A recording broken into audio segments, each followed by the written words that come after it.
It's not as if she were a maniac, a raving thing. She just goes a little mad sometimes. And I say, insect or man, death should always be painless. She just goes a little mad sometimes. We all go a little mad sometimes. We all go a little mad sometimes. I caught him, Sheriff. Wait, who is that? Billy Loomis. Sir. Pardon me, I'm Loomis, Dr. Sam Loomis. I think our friend Sam Loomis didn't know that Marion was here. Oh, Sam, I hate having to be with you in a place like this. Just listen to me. When you go down the street to the Mackenzie's house, I want you to tell them to call the police. Your car. Drive down to the Mackenzies. We must be mad. Literally mad. Watch a few movies, take a few notes. It was fun.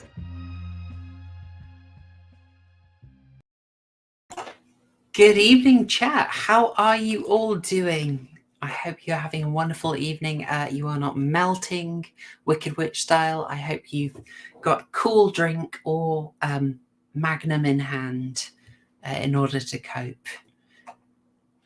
And TCG, hello, welcome. Good evening. How are you? I am baking. Oh, we're all very roasted here. I don't know if I've described it before, but sunbathing chickens is a thing. Oh, is it? Yeah, they can't take the heat. I think it's literally an automatic process. It gets just hot enough, and you see them suddenly raise all the feathers on their neck to cool down, and then you know, oh, they're gonna flop. They're gonna flop, and then they're over. They tumble. That is Wing comes incredible. out. They look like they're 4 carlings in. It's a state. Wow. On a completely unrelated note, I've just noticed that Ethan Ralph is trending on Twitter, but less said of that, the better. That's not going to be for anything good. What do you reckon? He invented a cure for polio?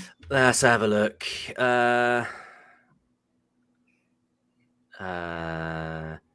No, not quite. We're gonna cross our fingers and hope for the best for young Ethan and hope it's something moral. This time, I mean, what are the odds? He'll turn it around one of these days. Maybe. But on far more wholesome matters, we have a new guest. Hey, Zoe. Hi, I'm glad to be here. Thank you for having me on. It's an absolute pleasure. I gather you have an appreciation for the spooky. I do, a little bit, yeah. There. All things spooky and strange. Yeah, that's my bag, I think. Yeah, I think that's sort of like horror movies, true crime, spooky goodness. There's like a wonderful triangle there of shared interests. Oh yes. But I'm really delighted that for people who don't like typically focus exclusively on horror movies are interested in coming on. It's always kind of like sorry, I think I watched you. I think TCG introduced me about a year ago, and I remember the first stream I saw was The Omen when you were talking about that, and I was immediately hooked. Yes. It was around a year ago, and it was fascinating. I hadn't watched it for years, but it brought back all this, you know, when I had seen it, and yeah, I found it interesting. And from then I was kind of hooked, and I've been sort of dipping in and out ever since. Oh, fantastic! Yes. I love showing that to people. Like there's especially going way back, going for films from the 70s, going for films from the 60s, maybe 1960 in particular, for a whole month, showing it to people who might have never considered it. And I've been so pleased with the response to it.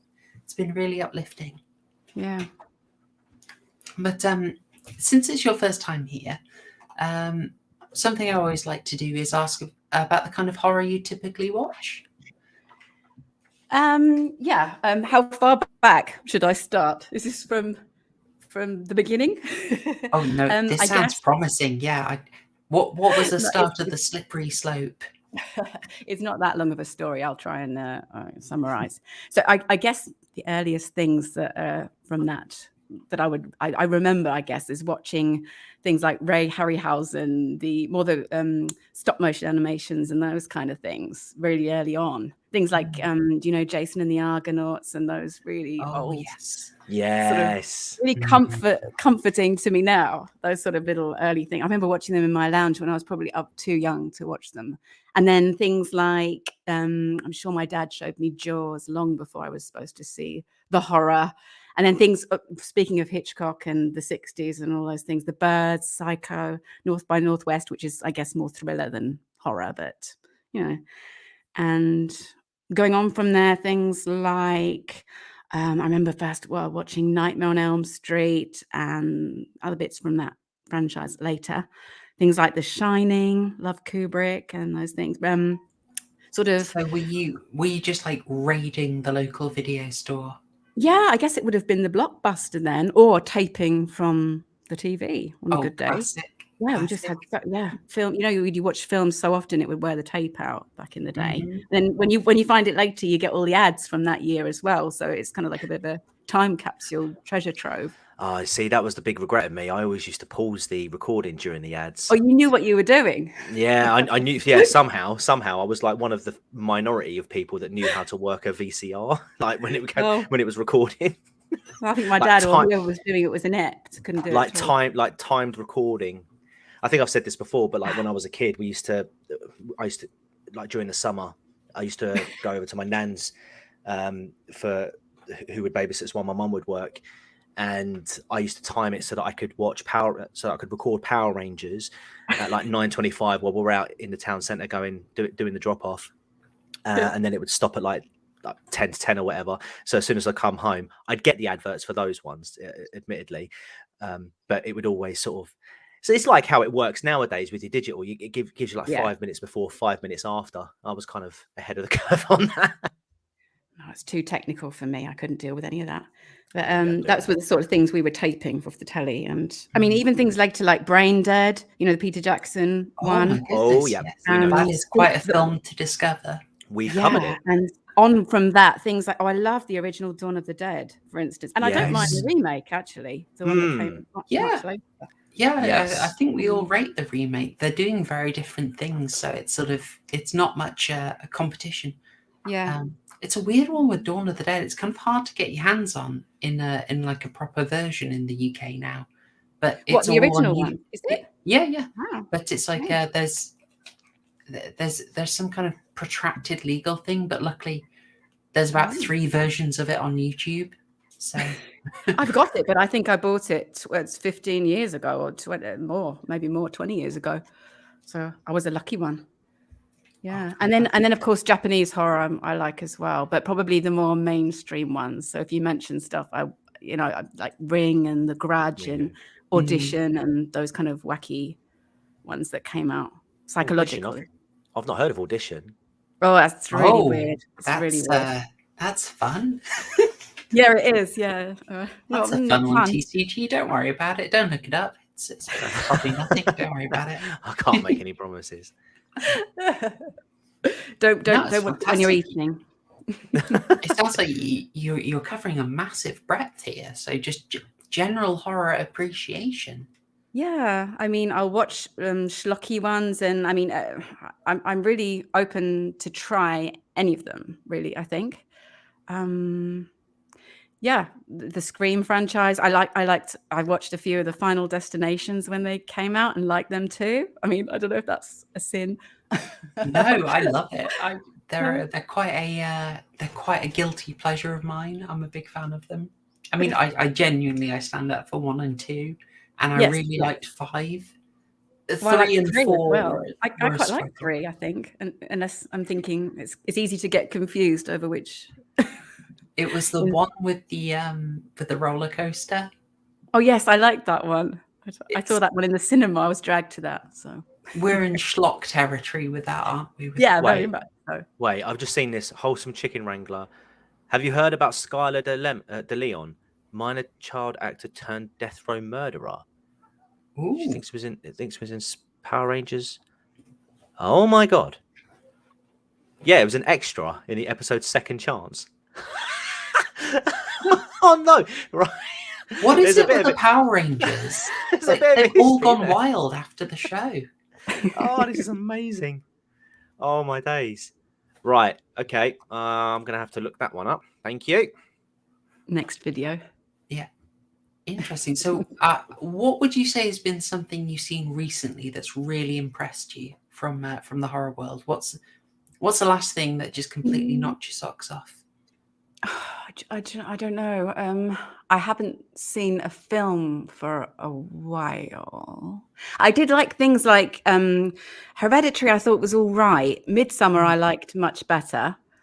Very controversial. I mean, I'm with you. Really? I stood up. Yeah. And this might sound weird, but it's one of my best performing videos is about Midsummer and standing up for it. And it was one of the ones I trotted out super quickly. Just like, oh, I've heard a bad take. Oh, I want to stand up for it. So I did this. I did it super quick. And it just got the attention versus the stuff I spent weeks on. Oh.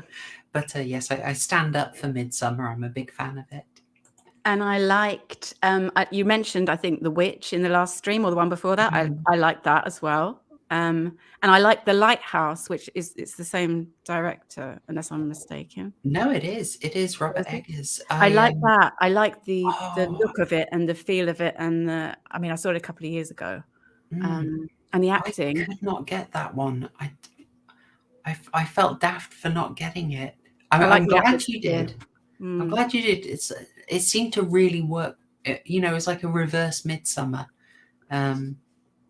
I don't know if I got it. Maybe there were more things to it than I picked up on, but I enjoyed the overall experience. I'm glad. Yeah, it didn't work for me, but I know it worked for so many people. So I'm all in favor of this. So, okay, this is good. This is good. And I think when I offered you a bunch of films from 1960, I think you were quite happy with most of the ones on offer. Yeah. But I'd seen a couple before, so yeah. I didn't actually say to you I won't do them because I'd seen them, but it was nice that you then said you want to try a new one that you've not seen. So I said, okay, yeah, I'm up for anything. Excellent. And I do want to apologize to chat. Actually, I said basically everything was on BitChute. Not this one. So I had to hunt around for it. I eventually found a copy. TCG, I think you had a harder time of it though, as you told me. You didn't manage to find a translated copy. No, I didn't. I had to watch the whole thing in French, which is tricky considering that the only words I know are bonjour, au revoir, bonsoir, and merde. Really? Not even that one from Dexter's Lab? Wow, omelette du fromage. Omelette du fromage. If only How they'd could I ordered forget? that, you'd be fine. Yeah, if that's all they said, then that would have been then I would have completely understood this film. To be fair, I think I might have got my head around it, but I am sure as we talk about this, I will find out whether or not that was actually the case. I think I know what's happening. It's a very visual film. I imagine you probably could get it without needing subtitles. But we'll test that theory. We'll find out. However, chat, I know you're not actually here for discussion of horror movies, and it's so nice, chat, and people on replay that you indulge. You indulge us discussing horror movies on a horror movie channel. I know what you're actually here for is, of course, BBFC History. We're now on part 7 of BBFC History, which we'll cover for our topic session. You need to make an intro for this subject. What style should Part the 7, intro it's be? too late. We'll go back and just edit the intro into the other parts. But I genuinely am going to sort of clip them out, and I'm going to re-record part 1 and part 2 because I think if you listen to that, you can tell I'm bricking it too much. God bless. But yeah, no, you definitely need to come up with some sort of intro. You need to make it as cheesy and as like cringe-inducing as possible, I think. Oh, if there's one thing I can do, it's cheesy and cringe-inducing. Yes, do it. I reckon I can. All right. This will also, I think, not be as arcane, highly specific and alienating as the other sections. Like we're in positively modern times with this one. It's also going to be very focused because I'm really just going to talk about 3 specific films. Because there's sort of an interesting period that you might take as maybe a counterpoint to a lot of the stuff we've covered, where I've pointed out a general trend in liberalization within the BBFC. And so maybe contrary to that trend, we're going to look at a period around 10 years ago where the BBFC charged up its ban hammer to full strength and went on a little bit of a rampage. Now, 2010, 2011, if I tell you that we're going to discuss a film that was rather shocking and got banned by the BBFC, or rather the BBFC was extremely unhappy with and kicked up a massive fuss over and did not want released, do any titles come to mind? It's probably a bit, excuse me, it's probably a bit early, but I'd be thinking the likes of Hostel. I'll be thinking down the torture prawn route. Yeah, torturous prawns. Absolutely. Yeah, you're in that right region. So we're a little past Hostel. I'll be talking perhaps what's it called? Oh my god, The Purge? No. Okay, don't worry about it. Chat. Is anything coming to mind for you guys? About 10 years ago, big fuss, headlines in the paper. The Guardian, very unhappy. The Spectator, very unhappy. Someone has got it, but I feel possibly that's some insider knowledge. That is just full-on leak. Sabotage. Come on. Fix. Absolute insider trading. Disgraceful. She is completely right, however, though. We are talking about a Serbian film. Yes. Now, your chap on the left there, that's David Cook. His tenure is from 2004 to 2016. He took over from, Robin Duvall, I want to say. If I've got that wrong, folks, laugh at me. Call me a fool. But I think, is it Robin Duvall or is it Robin Purcell? Maybe look it up, folks. But Robin Duvall or Purcell, and I'm so stuck on which of those names it is, was the chap appointed after David Furman. Basically seems to be when the Blair government came in, there was a general shift around in NGO positions or regulatory bodies of this kind. And I think there was very much a move that James Furman was inclined to move on. But Robin Duvall or Purcell, I really should check. It's Duvall. I just checked it up. You will right. It is Duvall. Oh, fantastic. I'm still going to say Purcell the whole time. It's going to be in my head. He didn't stay in long. He did about a 6-year tenure. 6 years? 6-year tenure, I believe. And then our friend here, David Cook, took over, the first of our Davids. And he'd got about 4 years in before he really got something very challenging. And one of the big stinks was this, a Serbian film. Now, I'm going to have a very hard time describing what the problem was while staying on the good side of Susan. Obviously, Susan is much more comfortable with the ban hammer than the BBFC is.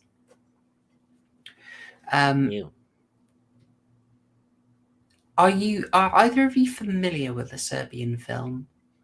No. Okay. I've not seen it, but yeah, carry on, sorry. Oh no, I was to say, I think the longer I'm unfamiliar with that film, the better. Yeah, I can't advise it, to be honest. I mean, it's not like I hated it, but and I think it was trying to do something quite clever. And there's stuff I liked in there that was genuinely extremely unsettling in a clever way. But unfortunately, it has got some extremely, possibly meme-worthy scenes of, how can I say, the BBFC is very generous with the amount of violence it allows. It really doesn't like it when you make that violence in a sexual context. And a Serbian film has a heck of a lot of that, alongside lots of implications of activities of an Epstein-like nature. I will describe them thusly. It also, and this is the thing that caused it the most problems, it had a scene in which, I'm going to go full euphemism mode, a very newly arrived baby is dispatched in a most French-like manner. Crikey. Yes. I cannot say how much was actually shown because I have not looked up the footage that was cut, but I gather it was rather too much for the BBFC. And so they drew a line and said absolutely no, and that had to go, and they cut off.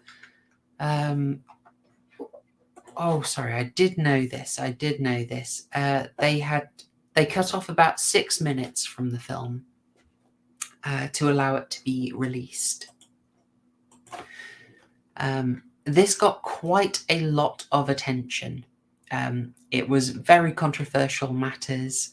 It was very unflinching. It's a heck of a lot of a film, to be honest. Fez, yeah, kind of Sarlo-like. I mean, the next film is a lot more in the way of Sarlo, I've got to say.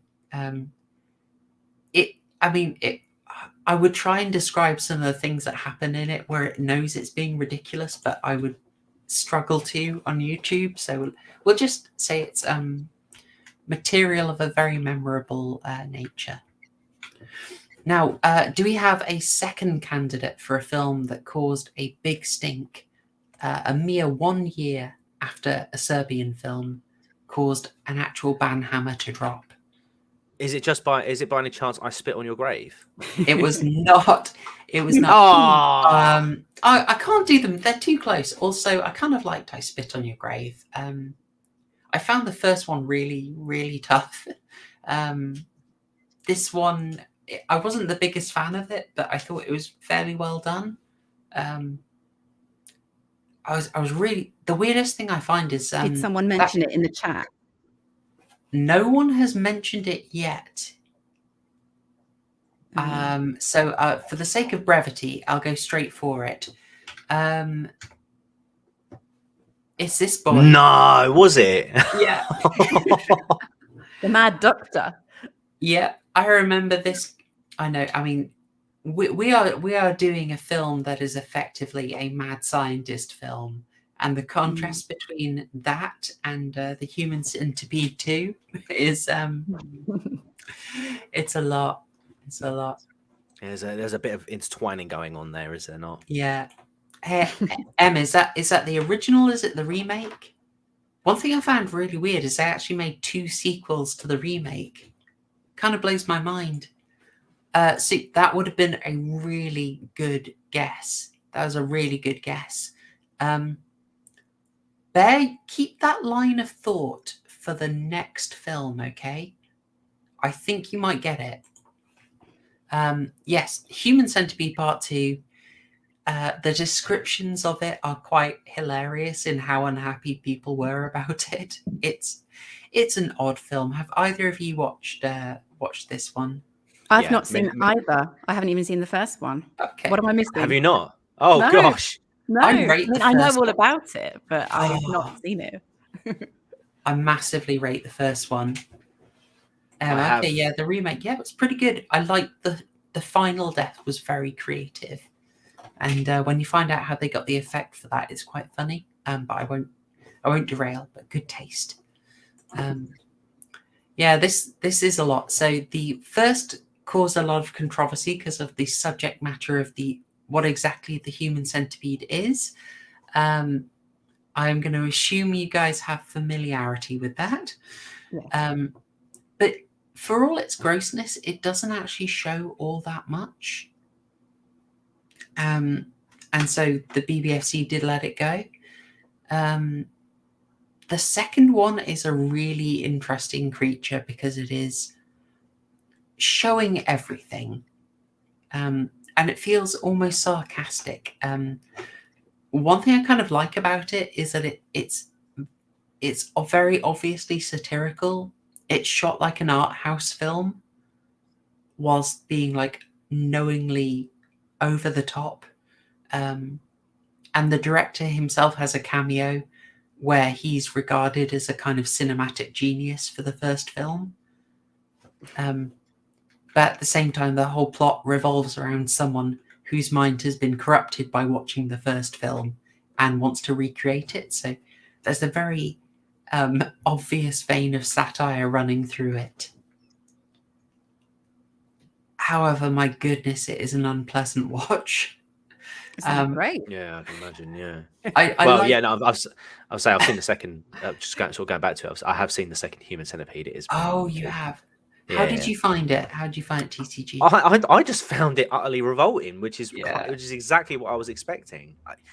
I think it does make me laugh, like when you get these people who are like, "Oh no, we need to ban this movie or that we need to ban that movie," and it's like, dude, you do have the option to just not watch it. I mean, if the first film was anything to go by, then surely your expectations should be adequately set for the sequel. Like they're going to ramp it up. They're not just going to be like, well, you know what, people found the first one a bit revolting. I'll tell you what, let's make the second one a love story. Like, that's not how it works. What element particularly is it the body shock horror element, sort of Lynchian, or is it just is it the psychological, or it's just gross? I think it's an element of all of it. I mean, the first one was quite bad. I mean, you're only dealing with 3 people, but you're getting the psychological experience as well as the utter grossness from the whole thing. And then it's just ramped up to 1,000 in the second one, and it's just so utterly disturbing. Like, because obviously you're watching this thing physically happen, and that's revolting enough. But then you also have the emotional sort of impact as well, and then you also sort of have the empathy sort of kicks in, and you're like, oh my god, I can only dread how these people are feeling, like what they're going through must be just utterly awful. It's just a range. I mean, it is a mess of a film, but I mean, in terms of the shock value, I think it absolutely works. Yeah, kind of got this Ken Loach vibe, but it's so relentlessly grim and grotty. I think grotty is a good word. And yeah, and what I love about it as well is that it's got that sort of like noir style filming, because it is a black and white film, isn't it? If I remember correctly. It is interesting. Yeah, so just that noir element really sort of adds to it, I think. Yeah. Is it funny? Well, depends on your sense of humor. Is your sense of humor? I do have a pretty dark sense of humor. I would probably find that funny from what I've heard just now. Then you might laugh at some of it just because so of the sheer ridiculousness of it. Yeah, I mean, it is sheer ridiculousness. I mean, there's no scientific fact in it, no matter how sort of accurate it tries to portray itself as being. It's just throw the medical books out the window and just go with it. If you don't take the film at face value and you're cool with extremely dark humor, you could probably get something out of it. I found it a very tough watch. Yeah, Haryan might have a problem with it because there's not really a plot. He'd love it. He'd be like, "Oh, the plot is really straightforward and it's on there." The whole thing is Haryan despised Mulholland Drive, whereas I absolutely adored it. I think it's the most split we've been actually. Oh, by the way, unfortunately, folks, Haryan isn't actually able to join us tonight, I'm afraid. I don't think I can leak. We had a bit of a board meeting discussion, and there were some disagreements. Maybe it got a little bit out of hand. I don't know. I don't want to give the full details, but this is effectively what happened. I'm sure he'll be back and contributing soon once he's recovered. See if he can climb his way back up. Yeah, exactly. Oh, imagine objecting to the topless Asian models. That I know, right? We needed to do, simp for Jordan Peele. I thought was a good idea. Super Nanny so much, but Haryan's was just well out of line. Exactly. So, yes, what was the problem that BBFC had? Well, there was once again violence of a nature sexual, and once again a yeeting of a baby. This time in not so much a French fashion. It's an accidental casualty of an escape attempt, but the baby is dispatched in a very gross manner, and the BBFC was not having it. I mean, there was enough controversy over the first one, and the second one, I think, was very much designed to rile people up, and so we actually got the ban hammer out. BBFC rejected it. They refused to classify Human Centipede Part 2. It could not be shown in regular cinemas or sold in the UK. Obviously, some of the backstory of this is, if you've watched the rest of the series, you'll know actually that doesn't really stop you buying a copy in the UK, or importing a copy, or watching it in a private member's cinema. But it does mean it's not going to show up at your local Cineworld. It's a complex situation. Kicked up a big storm, yeah. But hey, look. We're in part 7 of this series, and you've heard me complain for 6 parts about the BBFC having no backbone, and here they found it. They found their spine, and they slapped down that ban hammer and said a big no to the Human Centipede Part 2 for 4 months. 4 months. Yeah, they reversed that decision. Wait, they only 32 cuts. Was that a total? 32. Is that what it totaled?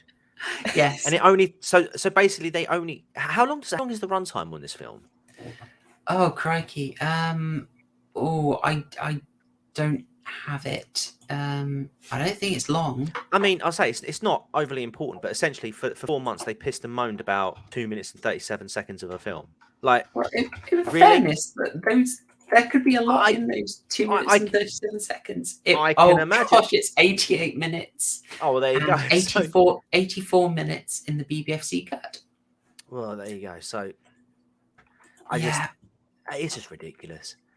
So, I mean, they might as well just let it all out. Well, they pretty much are going to, I'm sure. But it's quite interesting where they went from saying the film was basically irredeemable. They could suggest no cuts that would make it suitable for regular broadcast or regular release. But they were taken to effectively a mediating decision body by the owners of the film. And they had offered to make more cuts, and the BBFC said, well, make those cuts and then maybe make these even more severe cuts. And the producers said, yeah, okay. But to put not to find a point on it, anything that's been banned or not given the classification, surely that negative, they say any publicity is good publicity, right? So they must have loved it.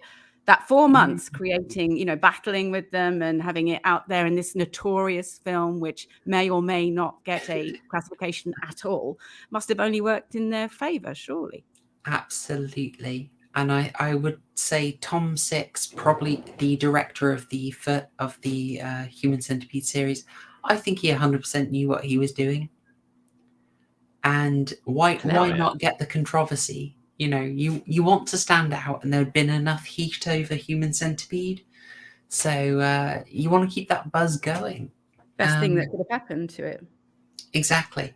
There's also kind of a practice that even fairly mainstream directors will do, where they'll literally film stuff that's basically censor bait, and so that they can say, look, okay, you're very unhappy about this.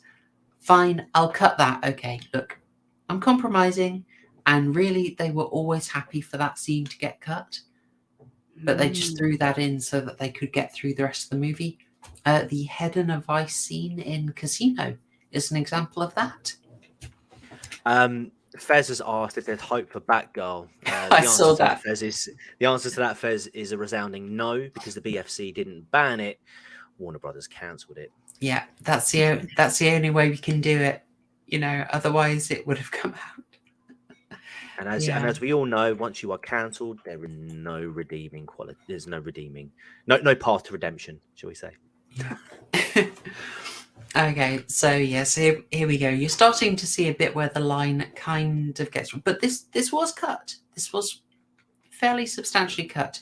We have one final film we're going to talk about, and we'll talk about it as very, very briefly, because I'm actually going to do a video about this, because it's an interesting topic. Do people want to take a guess at what the third one is? And I'll tell you, it is it's a re-release. It's not a film from 2011, but it was re-released in that time. It was resubmitted. Oh, not a clue. I know Waifu already leaked it, so maybe I shouldn't play the game. Someone guessed the Guinea Pig series earlier. Who was it? Indiana Jones 3? Oh, you mean... Oh, no, you don't mean 4. There's only 3, of course. There's only 3. Oh, what? Soup Visual, yes. You guessed Guinea Pig trilogy. That was along the right lines. The one we're talking about is... I love saying this on YouTube. Wait, what's Eminem doing there? Oh, what's Eminem doing it? Eminem's got loads to do with it. Guess who's back? Back again. This film kept getting resubmitted. Oh, God. A long, torturous... Yeah, this is the finest cannibal Holocaust meme you'll ever see in your life. Very specialist knowledge, folks. Yes, Mima got there. Thank you. Yeah, Mergut got it as well. I don't know. Maybe it was Waifu leaking it, but yes. I actually really stand up for this movie. I can't rewatch it. There is a lot of animal cruelty in here, and that is the thing I can't watch. I'm useless with it. I can't abide it. So for me, that was a single watch. But that was very much the issue that Cannibal Holocaust had. Now, Cannibal Holocaust is from 1979, and why are we talking about it in relation to 2011? Well, I've got a little bit of the history there. They did not even bother submitting it to the BBFC in 1980 when it sort of reached British shores. It was very swiftly put on the Video Nasty list, and so they didn't even try. It's an Italian production by Ruggero Deodato. It is actually quite an intelligent film. It's saying quite a lot. It's very clever.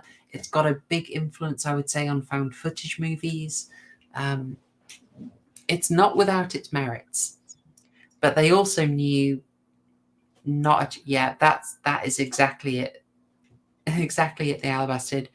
I can see horrible things happening to humans, but I can't see anything happening to the sweet little kittens every single time. Yes, so it was actually formally submitted for the first time in 2001 after sort of circulating on VHS tapes of varying legality.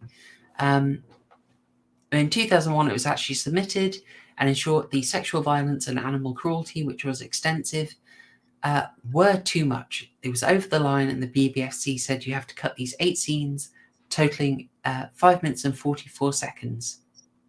Yeet 'em. So they did it, and they got a release. And then they resubmitted it 10 years later. Were they possibly inspired by a Serbian film? Maybe. Who knows? Who knows? Maybe.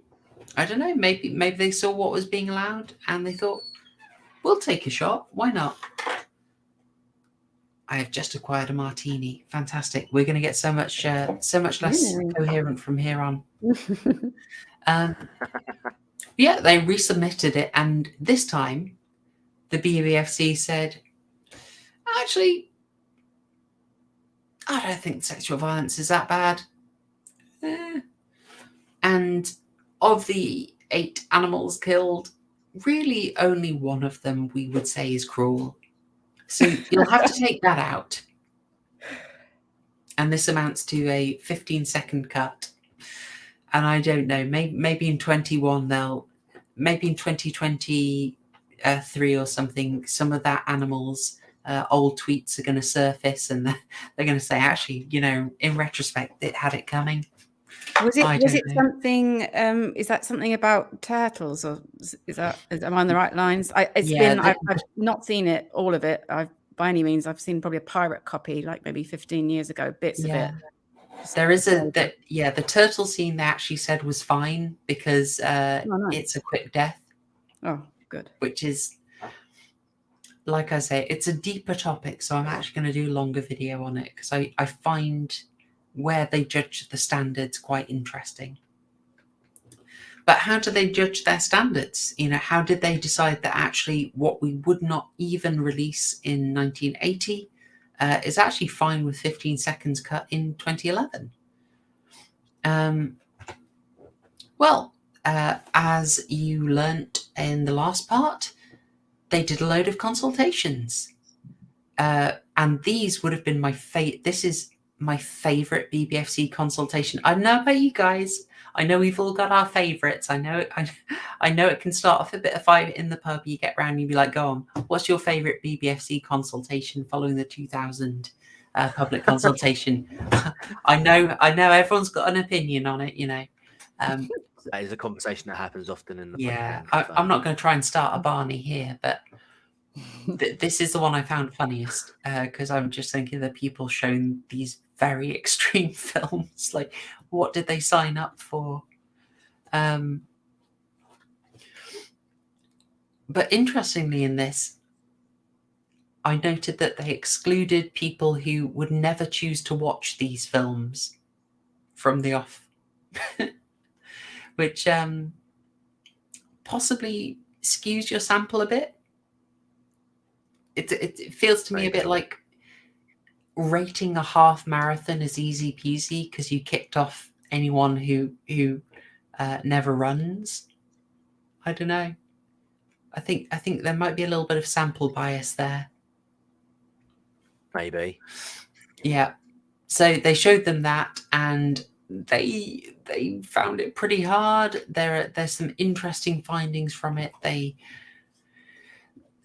doubted the harmful behavior impact from them, but think, it could affect and disturb people. But they did, again, very much draw a line. You can see in that bottom excerpt here that all participants, even the most liberal, did not believe that children, referencing a Serbian film, or pregnant women, Humans of View Part 2, should be portrayed in scenes of sexual and or sadistic violence because of worry about making such behavior seem acceptable to even the very few who may enjoy it. You see a line is still very much drawn, but you also see it's very much shifted. So what you might find from this little collection of 3 films that have been discussed is the banhammer may come out, but the pattern is still quite similar. And with that, I think I'll draw to a close this chapter of BBFC history. Okay. Oh, I said it would be a quick one. It never happens. It never happens. There's only 3 films. I'll do that in 10 minutes. Oh, I'm sorry, folks. I'm sorry. Tell you what, before we get into the film, shall we take a quick moment? A quick moment here to do some quick shilling. Zoe, would you my favourite bit. Oh, go for it. All right, TCG, you're keenest. You get going. So, very quick announcement with regards to Florida Man. That might not happen tomorrow, but I will make an update post depending on the outcome. I've just had something up that literally as you were going through BBFC, which might mean that I can't do that tomorrow, but I will look at maybe rearranging it perhaps for the weekend. I'll pull you guys together and we'll look to organise something. But while I don't have any content planned to come out in the next few days on my channel, I do have 2 collaborations that are in the works. One, I have received a message this evening to confirm that it is all done. It's just going through the YouTube standard checks and all that malarkey, and so that should be out this Saturday. Just to let you guys know now, it's with a fellow YouTuber, Zoe. You know who this person is. It's Tea and Crime. Very good. Yeah, very decent guy. Royston's his name. Go and check his channel out. That's Tea and Crime. He's one of the top geezers that I've interacted with since doing this whole YouTube gig. So do check that out. But I'll drop a community post. And there is another video which I believe they're aiming for the 15th. But I'll do community post now. So that's with another channel called Midnight Broadcast, and now that case that's a narration, right? That case is really grim. I know that case, and that was when I heard you said you were going to do that. I thought, oh, that's a case and a half. Yeah. Well, I tell you what, I did the reading, and I don't know if you could tell through the narration, but there were points when I was reading, my eyes were just widening at certain parts of it, trying to keep my composure. Mate, it's a tough one, but it's actually going to be Midnight Broadcast's first true crime video on his channel. He normally does things like Reddit stories, like mysteries and all that stuff. I've actually been watching a bit of his content lately after being introduced to him. So again, I'll make announcements on that side of things. But I am also working on 2 cases at the moment, so I'm hoping to get those out fairly quickly. But again, announcements as and when they come. Channel members will be kept informed as to what those cases will actually be. And if you wanted a little sneak peek as to the narration of the 2 cases that I've got that I've done collaborations on, you can find it there as a member. So that's me. Excellent. Oh, and Soma on Monday as well, part 3. Very, very scary game. I'm very scared.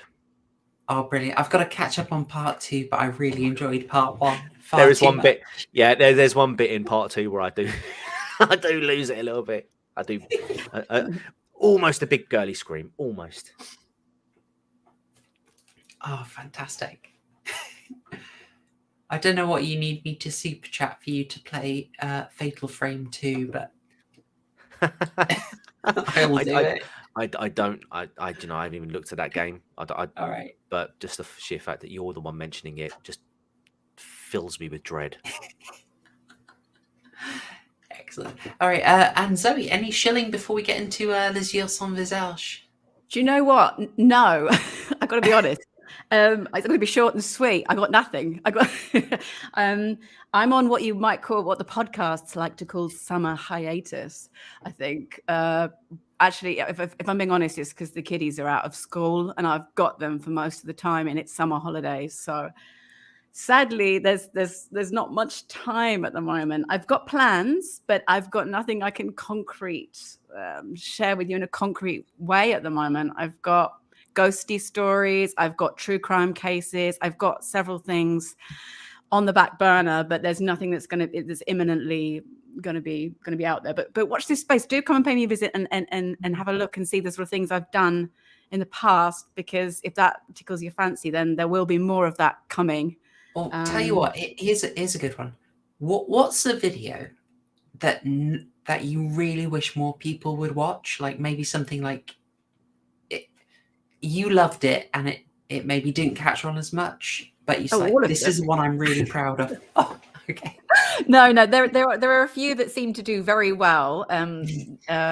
There's one about British. If you're into British gangsters and all the kind of Guy Ritchie stuff and Snatch and all those sort of things, if you're into that at all, I've got one about the true crime Gun Brothers in Nottingham, which has done really, really well. So I'd push that because that's the one that's doing well, and that seems to have got traction and done really well. In terms of actual true crime, there's one about a Dutch author, Richard Klinkhammer, who he was an author. He wrote a book after his wife mysteriously disappeared about 6 ways in which he would have killed her if he had had anything to do with it.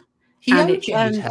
What? He did. He was OJ. Yes. And it turned out after the fact that she was discovered in what had been his back garden. What? Was that one of the methods, or was he like was it a whole bunch of fake outs?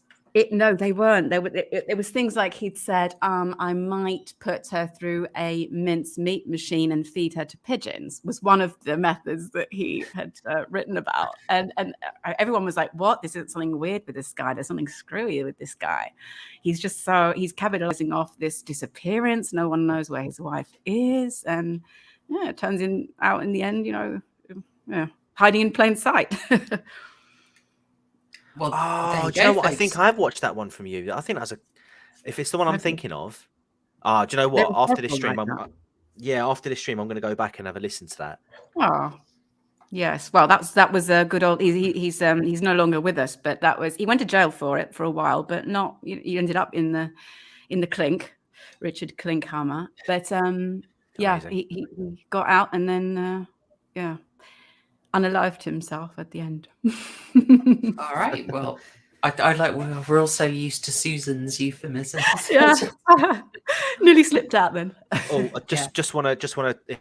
I don't know if he'll be listening or not, but just a massive thank you as well to the Crime Reel. He just shouted out my latest video on Taylor McAllister. If you haven't seen that, please do go and watch that. It's an unsolved case, but it's a very, very much should be solved case.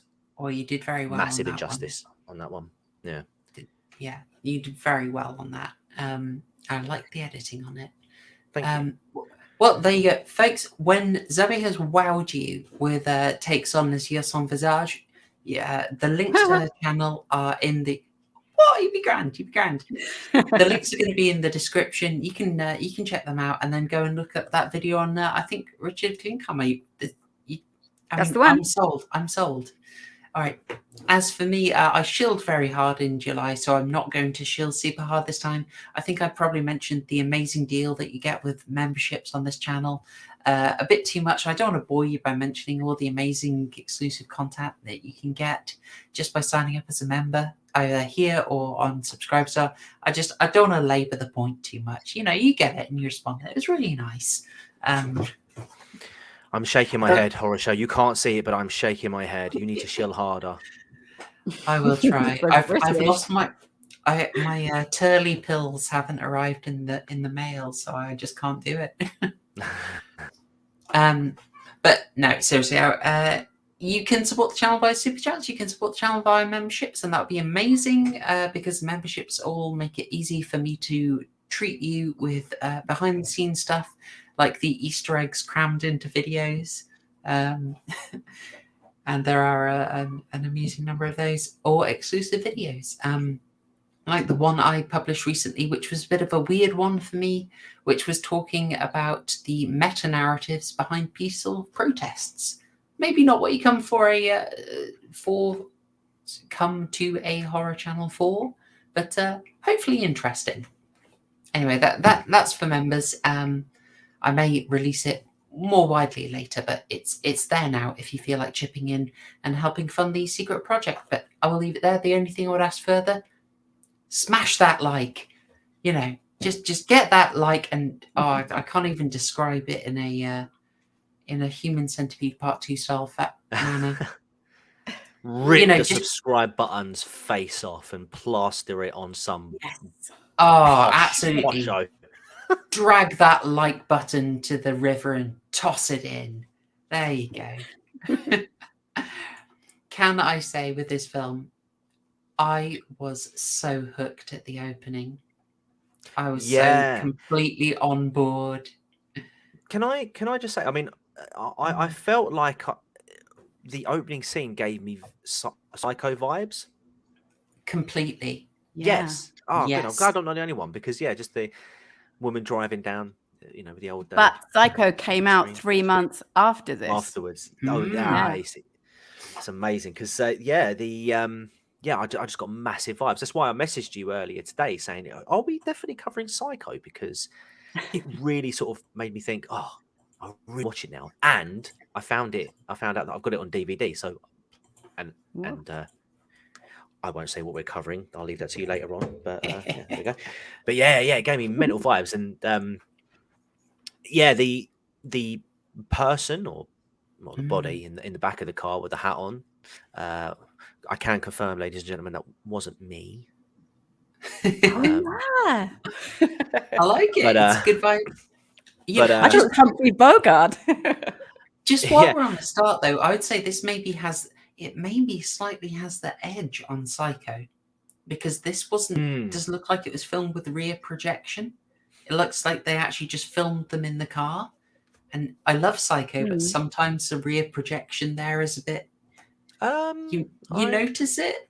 I felt like there was a projection. I mean, I can't have to go back and watch it, but I thought it was a projection. But I mean, regardless, though, what I loved about this scene was that there was absolutely no dialogue. Like you said at the beginning of the stream, it's a very visual film. So that opening scene really sort of set the tone for me. And then as soon as I heard them speaking French in the next scene, I was like, oh, okay, hopefully this will be a visual film still, because I'm going to need the clues. Yeah, I mean, did you think maybe what I thought, which was my guess was this is some kind of prologue and she's actually alive and hiding her face in the back and she's on her way to treatment? I thought she was alive. I had a completely different interpretation, and then when she's chucked in the river, I was like, oh. Oh no. Yeah, I mean, I didn't think. I didn't even think it was a person. Ah. I mean, I didn't see the hair. I didn't. On second viewing, I saw the hair. I thought, okay, it's clearly a girl, but I don't know. Okay, interesting. Yeah, I was torn on this because I really thought this was initially it's the prologue to her, being saved and then being then getting the mask, or it's some kind of flash forward. But I mean, I was completely wrong, but my brain was whirring at these scenes. But that's not, in fact, what happens. Instead, okay, good. I'm not the only one. I'm not the only one. It kept me intrigued. It kept me guessing. And I quite liked it. So even when she's taken out the car, she's dragged out facing the woman dragging her. So continuing to obscure the face. And I just thought this is that really smart decision. Don't show the face. Yeah. You're going to keep us guessing. You're not going to show us. You're going to keep the anticipation up. I thought that was a really smart decision, even when it's ultimately that this woman has died and we just don't know the context around it. It just really kept up that mystery. Yeah, and I like that. I was so in. I was so in from this scene. Yeah, this was a good scene. Probably my favourite scene of the whole film, just because I understood exactly what was going on. There was no dialogue. No dialogue. Yeah, no dialogue. To get the exposition out of the way. It was just all laid out for me. I think this is your equivalent of like Haryan sitting through an extra 90 minutes of Mulholland Drive after he's already seething, just like furiously hating the film. Just like exposition. But he stuck it out. Yeah, bless him. I'm trying to think. With it. Have we? I mean, I know what's it called? I think it's Attack on Titan, the anime. I watched that without subs or dub. I watched that just pure Japanese, just to try and get an idea of the film. And I did actually to an English dub after a while, and I think I only lasted like 1 or 2 episodes, and I went straight back to the Japanese stuff because I felt like I was getting more out of it. Just even though I didn't understand a bloody word, I felt like I was getting more out of it. So the fact that I couldn't understand what the people were saying in French, obviously, you know, that obvious language barrier, I didn't see that as too much of a problem, just of the experience I had while watching Attack on Titan. So I thought, yeah, I'll give it a go. Nice. Perhaps do you feel yourself sort of leaning in and looking closer at their body language and their face and all the other visual clues? Because and there were just little bits as well. Like I kept noticing the word visage was being said throughout the film, and obviously, you know, like similar words, similar translation words. Like I knew the scene after this, I think it's a police officer or somebody, you know, makes a phone call and he speaks to a professor, and you know that because he's saying professor, you know, and he's obviously like I felt like, you know, they're reporting a missing person or something was going on at that point. But, you know, there was a sense of urgency at that moment, and he needed to speak to the professor in that moment. And let's not, no one's mentioned it yet, but let's not forget there's kind of a leitmotif theme with some of the music as well. I'm thinking particularly about the woman, Louise, isn't it? The woman who we see first, the first lady, the first character we're even introduced to. And I don't know, did you think the music and the visual worked from the off when she's driving and she's looking kind of flustered, and that whole bit that is reminiscent of Janet Leigh in Psycho? What did you think? Do you know what? I think if I was to compare the two, I think Hitchcock did it a hell of a lot Psycho. That it felt like it fit much more better. That's what I thought. It felt a little bit like why does this sound more like a radio jingle than a horror? It's like a carnival, like a fairground music, right? It's hurdy-gurdy and it's kind of really kind of janky, and it's kind of at odds with first of all with what's on the screen. But at the same, lots of it is without music. You know, the musical presence is very reduced in the film. Except when she was on the prowl, that woman was on the prowl looking for another woman. It keeps coming back, doesn't it? That's the cue. That's when you know. Okay, it was a bit obtrusive, I found. It was weird. It was definitely weird, and it definitely a bit French, one might say. You know. It's like okay. Well, she's obviously in a good mood because she's about to get a victim. That's. Well, aren't you in a good mood? Doesn't that perk you up? Well, she was like, oh yeah, hunting. Maybe. But when that happened, it was obvious what was going on at that point. So again, you know, you didn't need the dialogue to go through that, which was a plus. But I read something. It was very weird. I'm sorry, I read something really quite early on when I was having a look about what, you know, other people's views, and they kind of mentioned that theme, that very first thing, is really, really similar, really close to the theme from Curb Your Enthusiasm, and I couldn't not hear it after that, and it came back like countless times, and I thought, oh God, is Larry David going to pop up from behind a car or something? And it was so comical. It kind of spoiled it for me, I'm not going to lie. Oh dear. Yeah, I mean, John there is saying it can put you off balance. It's meant to. It did keep me guessing. I found it a bit of an odd take, I will say, but I'm not very good at getting what music is trying to make us feel in films. It is quite a weak point for me, and I tend not to notice recurrent themes in music. So. But when it's doing its job, like in the Hitchcock, it uses Bernard Herrmann, you don't recognize it. It's not obtrusive. It's there, and it's amplifying, and it's complementing the on-screen action so well that you're kind of like, there's something amazing about that, and I can't put my finger on it, but you realize that it's more often than not, it's the score. Well, in my opinion. No, that's a really good point. And you know, just to sort of take it off topic from horror films, but I mean, if you look at let's say Star Wars, for example, I mean, say what you want about the actual film, you know, the films in particular, the prequels and the latest trilogy. If you know the music itself, John Williams, I believe it is. Yeah. The scores that he does for those films just complement those films beautifully. Elevate it to a whole different level. Exactly, like when you think of Darth Vader walking down in the opening scene, or the was on the battle on the Death Star, just all everything just fits perfectly. It's like it belongs there, and it just works, and like you say, it elevates it, and it just it signals it. This, however, didn't quite do that, but it's an interesting take from John Gorris there. Yeah, if that's the intention. I agree. Of it. It's almost like it is like a merry-go-round, and it's like they're trapped on some sort of. You could go that far if you want to drag it out. She's trapped in this kind of cycle. I mean, you could for days, but you do also, I'd say, in older horror films, they do go out of their way quite frequently to kind of deflate it a bit occasionally, and throw in more comical, more light-hearted elements to sort of. Or almost give you a break, and maybe the music sort of helps with that. I am seeing a few references to the Jesse Franco remake called Faceless.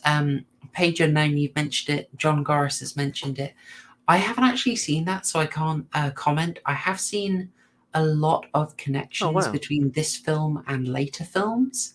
I'll bring those up when we get to the relevant scenes, but Eyes Without a Face is definitely influential. It's had quite a big impact, just like Peeping Tom, a really big impact, I would say. We're introduced to the Povizil you mentioned here, and it's just a beautifully shot scene, to be honest. I love seeing the crowd. Everyone's looking very neat. It's excellent. And the chap plays it. You see he's quite strained. He's knowledgeable. He's giving you the basic premise, and you're getting a lot of character detail about how he's admired. But you see he's also a bit of a cold fish. And where is the one? We then see the connection to our opening scene here. And I love these details here. Policeman investigating the body and effectively saying the face was utterly destroyed, but what did it? John, I wasn't going to say it, but waifu said, "Oh yeah, it's Sargon." Wait, what? And she was calling him Professor Sargon. Is this? Oh, right. The professor, you mean? Yeah. Oh my God. Okay, yeah, I see it now. There is a bit of like a Sargon AA. This was Carl before the keto diet, basically. Yeah. We should say Carl is doing a great job on. We're not going to turn this into a svelte Sargon stream, but kudos to the chap, honestly. We did notice we couldn't take our eyes off it. So I like this detail. Just again, they're not. This film will actually show you a heck of a lot more than I thought it would. But as with a lot of the time, it gets everything a lot more through implication. And just this detail of the body being discovered and so much damage has been done to it. What's the phrase they use? Like a hole where the face should be. Yeah. They use a phrase like that, and that stuck with me. I was like, oh, that's good. That's good. But this image of the rats biting it creeped me out. Unsurprisingly, I didn't catch that. Yeah, don't worry about that. Yeah. But again, what's visage like? What's the face? Face. So I will say I did hear them mentioning face or visage a couple of times in this scene. So when I looked at the obviously the name of the film was Eyes Without a Face, and I'm hearing visage, and I remembered that you said that the French translation had the word visage in it, so I assumed that they were talking about a victim's face here. Yeah. So, but I didn't get the whole. What they verification thing. also said, I mean, you're probably coming on to it, Chloe, but that what they also mentioned, or maybe it was the coroner, not the detective, that it looked as though it had been cleanly removed with a scalpel before the rats had got to it. So there was definitely some implication of this has been done surgically, or there's something a little bit odd about this. And then the rats were brought in as a secondary, or don't forget the rats, as if to almost sort of cause some confusion on top of that. I mean, we might get round to it. I almost felt like there should have been a real rewrite around how this proceeded, but we'll see if we get onto it. I kind of have a problem with this though. Is it that the doctor guy looks like Jacob Rees-Mogg? It's not the guy who looks like Jacob Rees-Mogg. That's what it looks like. And it's not like this police officer looks like Columbo after a few pies. He's so snooty. It's just why are they dumping the body in the river anyway? We find out later on in the film. There is a reason for that, yeah. Okay, because I was going to say spoiler, and again, this is probably because I couldn't understand a bloody word of it. But we do find out later that they've got a room full of dogs, lots and lots of dogs. Yeah. And this is a bit I found dumb as well. Okay, we'll get to it later on. But there's a. Do you know what? We'll get to it later on. I'll raise it then. But my point is, with that person, they should have fed her to the dogs. Well, no, but they wanted her to be found. It's just the subtitles. If you'd had the subtitles, it would have made sense. I see exactly what you mean, and I love that you persevered without it. But okay, so that's interesting in terms of how much can we get without treating it like a silent film. Okay, so why did they want it found? So it's part of this scheme, and I feel honor bound to say what Haryan would have said if he could have been with us tonight. Oh well, he shouldn't have made that hot take just about topless men. Yeah, it just hurts so much. He deserved it. Yeah.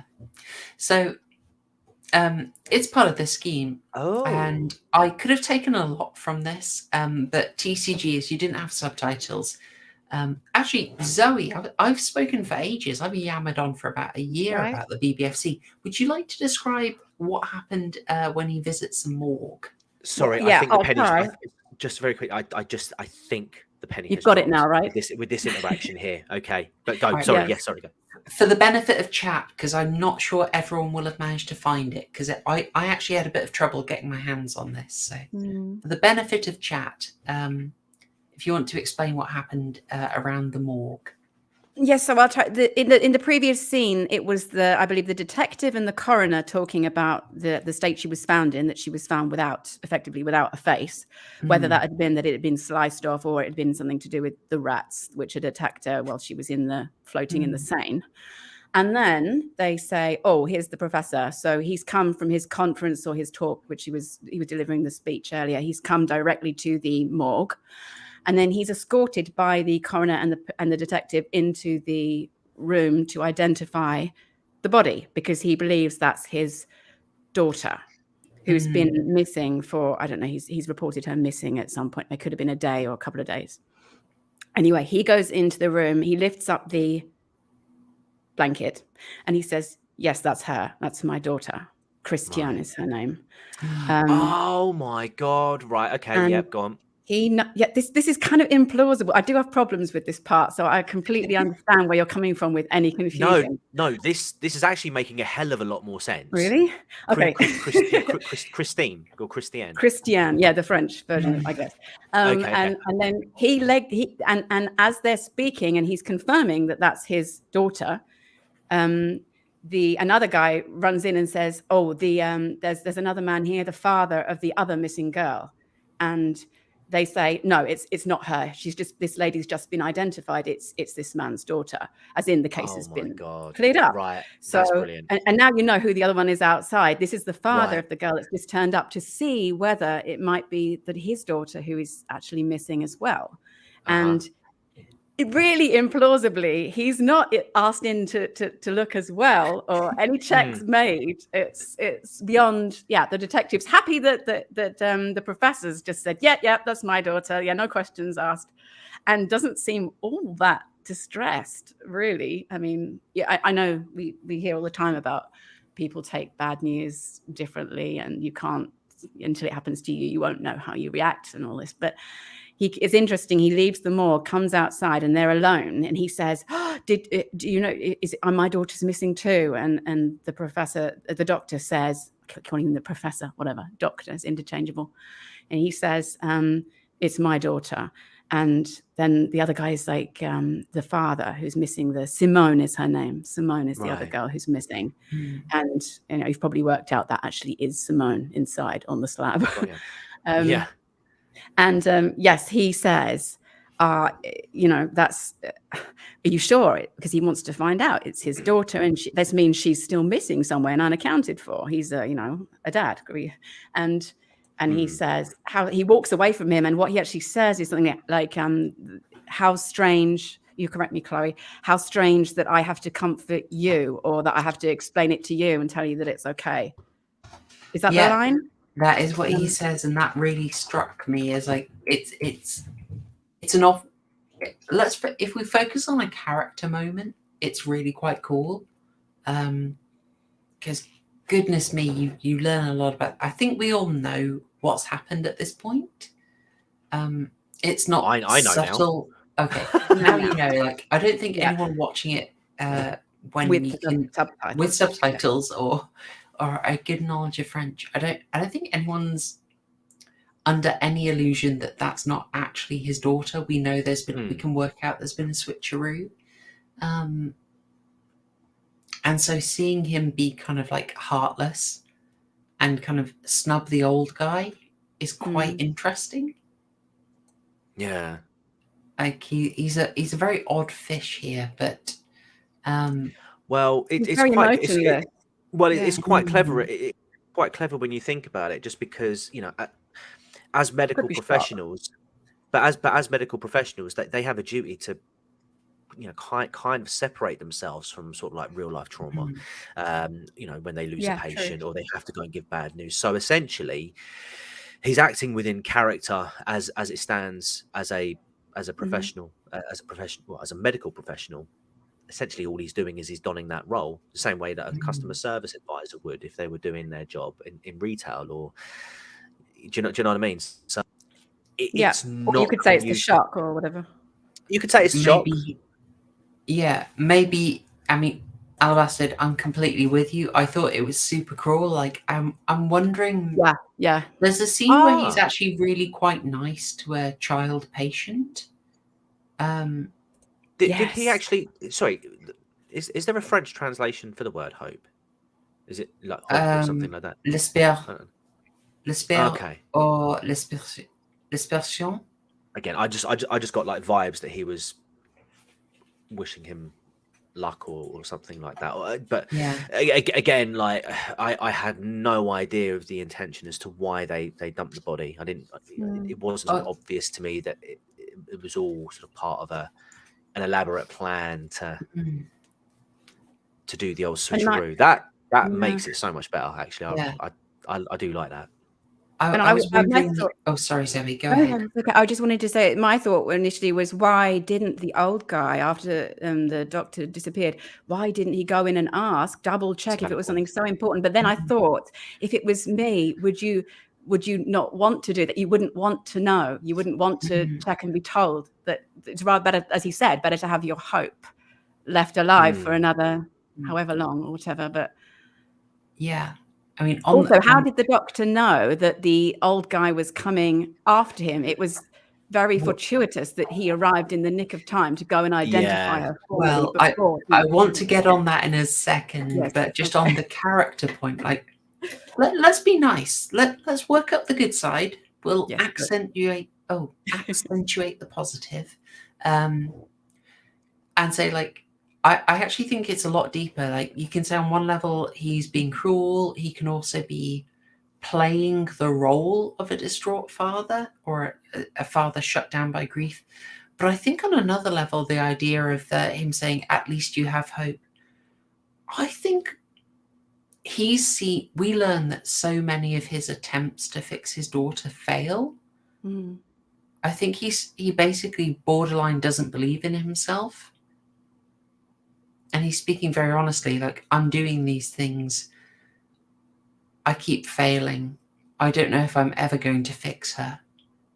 So I think it's quite deep as a character point, and I get the opposite. Yeah. I get that he overestimates his ability, and he's super arrogant and narcissistic. And okay. Let's keep touching on that, because I did have a massive problem, and it's the exact same problem you had of what happens if he gets stuck in traffic and the old guy identifies his daughter first. Yeah. In fact, I'm not even sure why he needs to keep up the idea that Christiane is dead. It's taking too long to maybe he does think he's going to have to do multiple attempts, and he needs to people are going isn't it not because people are going and asking about her fiance is in the picture, and it's just easier for him if she's thought of as being maybe it's so dramatic, and I feel like there could be a way around it. I wasn't convinced of why he needed to fake her death.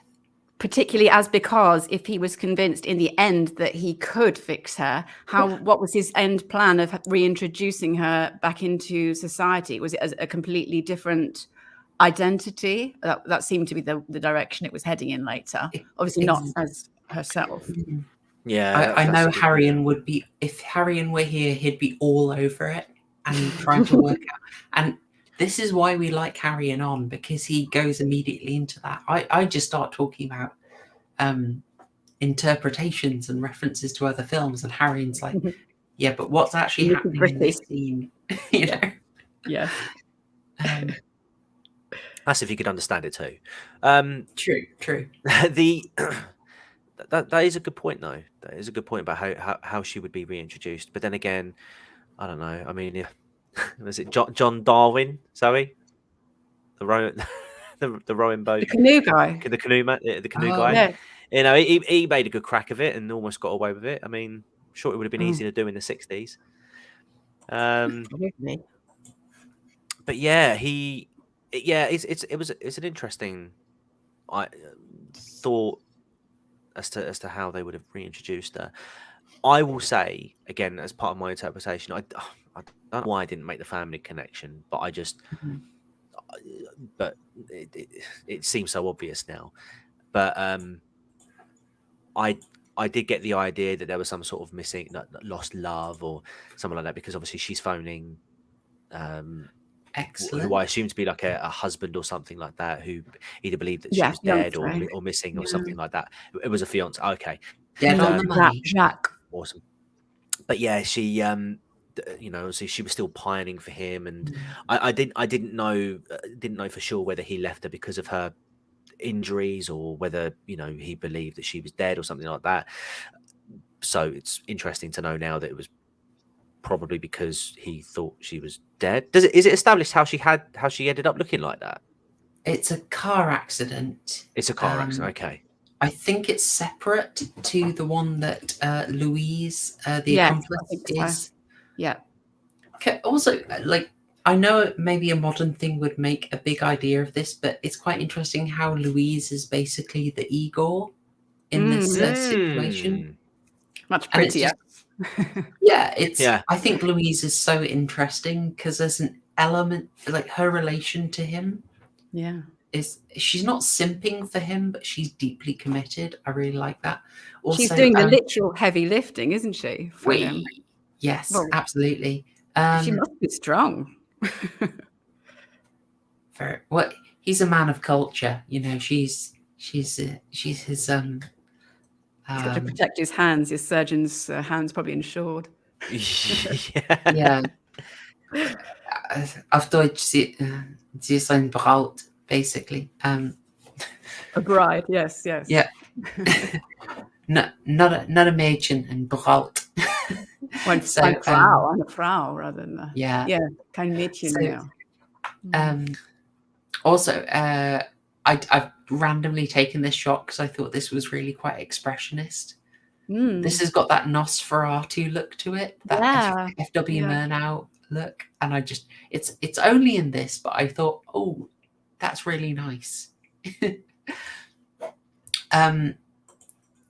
But we actually meet the subject of the film in this scene. They have kept us waiting a long time. They build it up. Yes, because at this point we don't really even know if she's alive or what the situation is. You don't get the confirmation, do you, until he goes up to the attic and. When I first saw this scene and he starts talking to her, I was wondering whether she's alive at that point, and then it wasn't until like you see her sort of moving, and then obviously it's like, oh, okay, she's alive. Okay. Oh, that would have been another film. She's not. But yeah, I know, right? But she ain't turning her face. Oh, there must be something wrong with her face. Yeah, they keep us guessing. They just keep. I mean, they're so smart to do it. They are so smart to do it. And you're just sort of built up for it, and we'll get to it. But I just think they handled this stuff so well. The idea of you also get her shame is in there as well. Yeah. And I've highlighted this particular bit just because from the very first scene, they've established that she doesn't want to be kept in the cage. She is curious. She does push the boundaries. So from this very first scene, we know that she's going to be exploring and moving around and hard to contain. And he seems to he's a tense guy. He wants control of the situation. Yeah. I absolutely love this. And you get the sense like she is kind of in a gilded cage here, like how beautiful her room is, but the restrictions on her are made very clear. And after much build up, we're told we actually see her in her mask, with Louise doing the caring for her. So how did you feel about this, about the introduction to her, to Christiane? Absolutely freaked out. Such an uncanny valley look. Yes. It was horrible. I hated it, but I loved it. And she hates it too, right? She doesn't want to wear it. She hates it. She's being told to put it on. Yeah, definitely. So disturbing. Yeah. Why is that? Oh, see, people are picking up on it as well. Yes. Yeah, it's this thing of... I mean, if you want to read into this, it's basically an emotionless mask. And you can read into it the idea like you're basically... What you need to do in putting on this mask is you have to hide who you are. You have to be emotionless. You have to contain yourself. And that's like a very basic reading. And you can then specialize that. If you wanted to, you could put a sort of feminist spin on that if you wanted.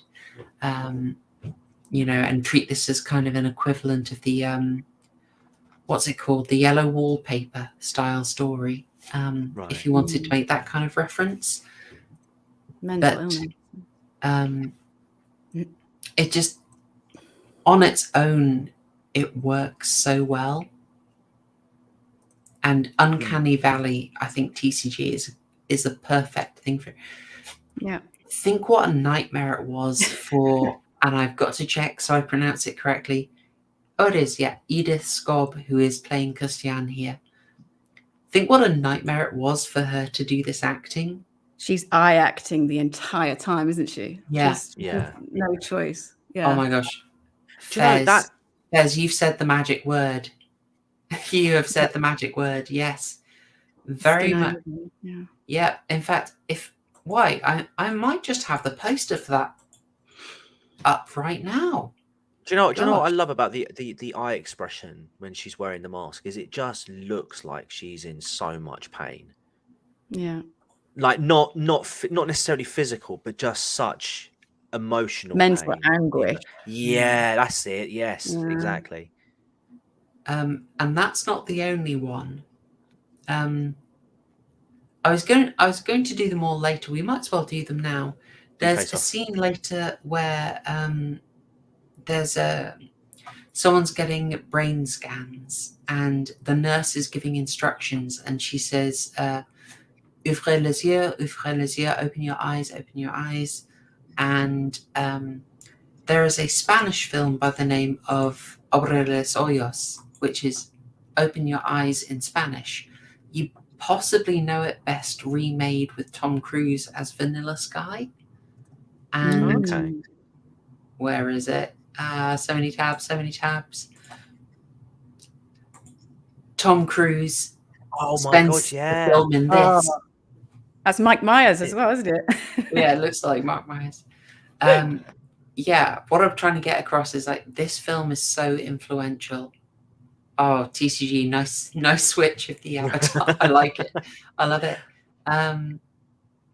Yeah, this emotionless mask and Abre los ojos, I think, is obviously inspired by Les Yeux Sans Visage. But we'll also, John, the trouble is when you have a really smart audience, So hang on, John, what you're saying is Carpenter might have seen this movie in 1960, then watched Star Trek, and then thought, you know what would be a good combination? No, he literally has said that the mask was inspired by Eyes Without a Face.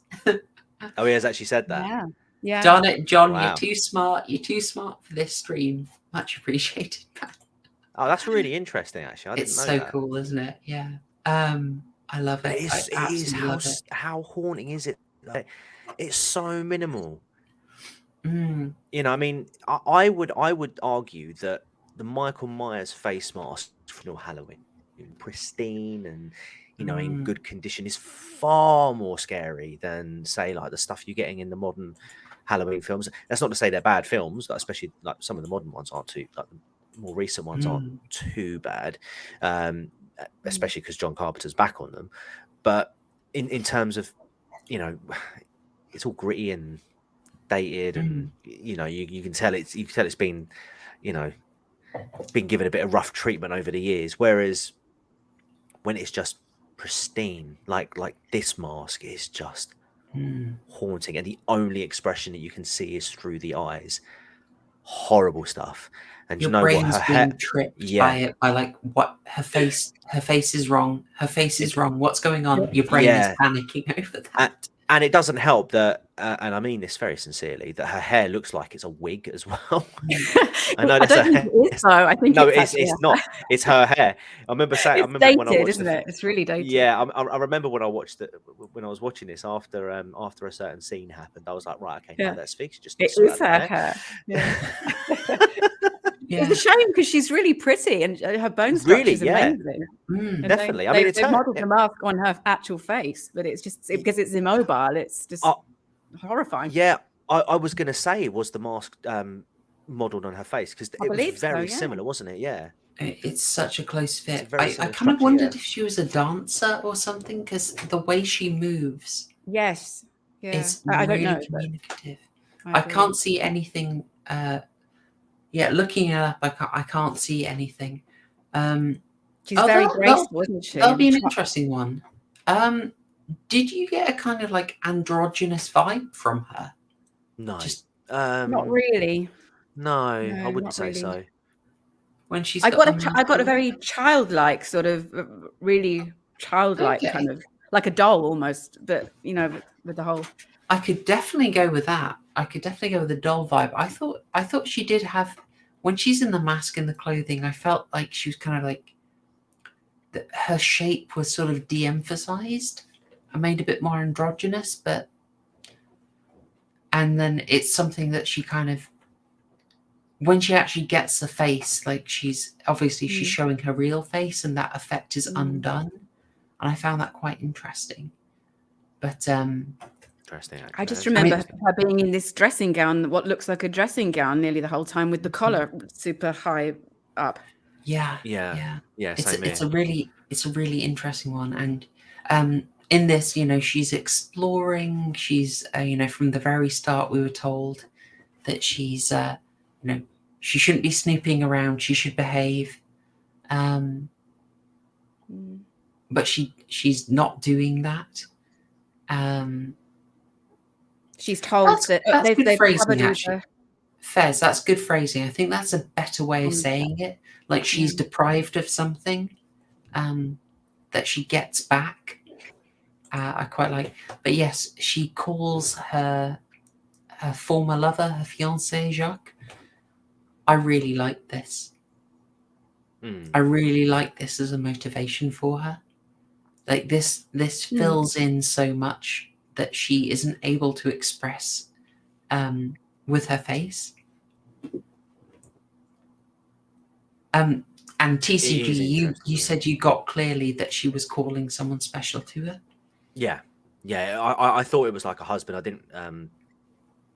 Obviously, turns out it was a fiance, but I felt like it was a lost love or someone that she could no longer be with because of whatever happened to her face, and she was clearly still pining for that, and that seemed to resonate through her body language, if anything. Yeah. But just that thing, she puts it down. You can. It's just framed. They don't need to tell you, but the way Jacques reacts is like she does this regularly. Yeah. Right. And it breaks my heart a little bit. She's got me very much on side. He keeps saying, yes, I'm listening, doesn't he? Yeah. Speak, I'm listening. Yeah. Now, so we've met Christiane, and oh wow, okay, filth in the chat. Do we want to get the I'm on it. I'm on it. Goodness me, how have they absolutely spammed 4 at once? Shocking. Scroll down. Hide user on the channel. Get out of here. I'll leave you to do that one, Bot TCG. patrol. Oh, absolutely filthy. Thoughtbots nuked from orbit. Get some words you, censored on your channel. I feel I've actually, just to give you the heads up, I've updated some of the like banned words in my channel. So things like prawn, that sort of stuff. I might have to chat to you about how to do that. I'm a humble Luddite. Yeah. Try and get rid of some. Yeah, no, I've not, touched wood, not had too much problem since, because I got all of the bots in the a few streams ago on my second channel. Not nice. Susan. Anyway. Sue. Okay. Now, so we've seen Christiane now. We know a lot of the setup. And now we get the details of the scheme. What's going on. And I've just subtitled, I've saved this as Image 09, gorgeous shot. It's so beautiful. I don't think we spent enough time on just like how gorgeous this film is. I say, like, one of the things that I did like about it, and it's because I leaned on it so heavily, was the visual element. I didn't understand fully this woman and what was. I guessed that she had been identified because she looked similar to the original. To Christiane. In terms of bringing her on board, I can only assume that she was offered an opportunity to work with the professor or discuss some sort of project or something along those lines. I didn't think it was anything smutty. Yeah, she had no idea what was going on. Yeah, no, she was lured in by Louise, the assistant, with first like, hey, I've got a spare ticket. And then, oh, you need a room? We've got a room. Okay. I did have a little, like, her reaction to being offered a room in a grand mansion. Gotcha. I thought was a little odd, but like, she was already suspicious by that point. Yeah. See, my impression was that she was. That they sort of struck conversation and got wind that she might have been studying for something, and she was like, "Oh no, wait, I actually live with the professor. Why don't you come and speak to him? Oh my god, that's amazing. Let's do that then." And I think that's how they roped her. That's how I thought they roped her in. Not that, oh yeah, we got a spare room. Here you go. come around, have a chat. Hard to find a room to rent in Paris, obviously. Apparently so. Yeah. But she kept it very much on the down low, didn't she, Louise? She didn't tell her anything about it. She just said, "Oh, it's really nice. It's in this." She said, "Where this character is called Edna, I believe." She asked, "Where is it?" And she said, "Oh, it's in a really nice quarter." She didn't elaborate at all. So she was intrigued, and she obviously wants a room. So she's like, "Okay, then I'll go with you." And don't forget, she's wined and dined her in effect, because she gave her a ticket to a movie, and then you get another scene where she's buying her a drink, and she apologizes for turning up late. For a drink. Yeah. So she's putting the work in. She's kind of dating her. Impressive. Yeah. Oh yeah, you just get I think it doesn't overplay it, and it could have probably put the pressure on a bit stronger, but you did build up the sense of creepiness as she's invited in, and she's trying to say she's got to go, but then all the social pressure comes on. Yeah. And then the doctor doesn't even waste all that much time before he just chloroforms. I know.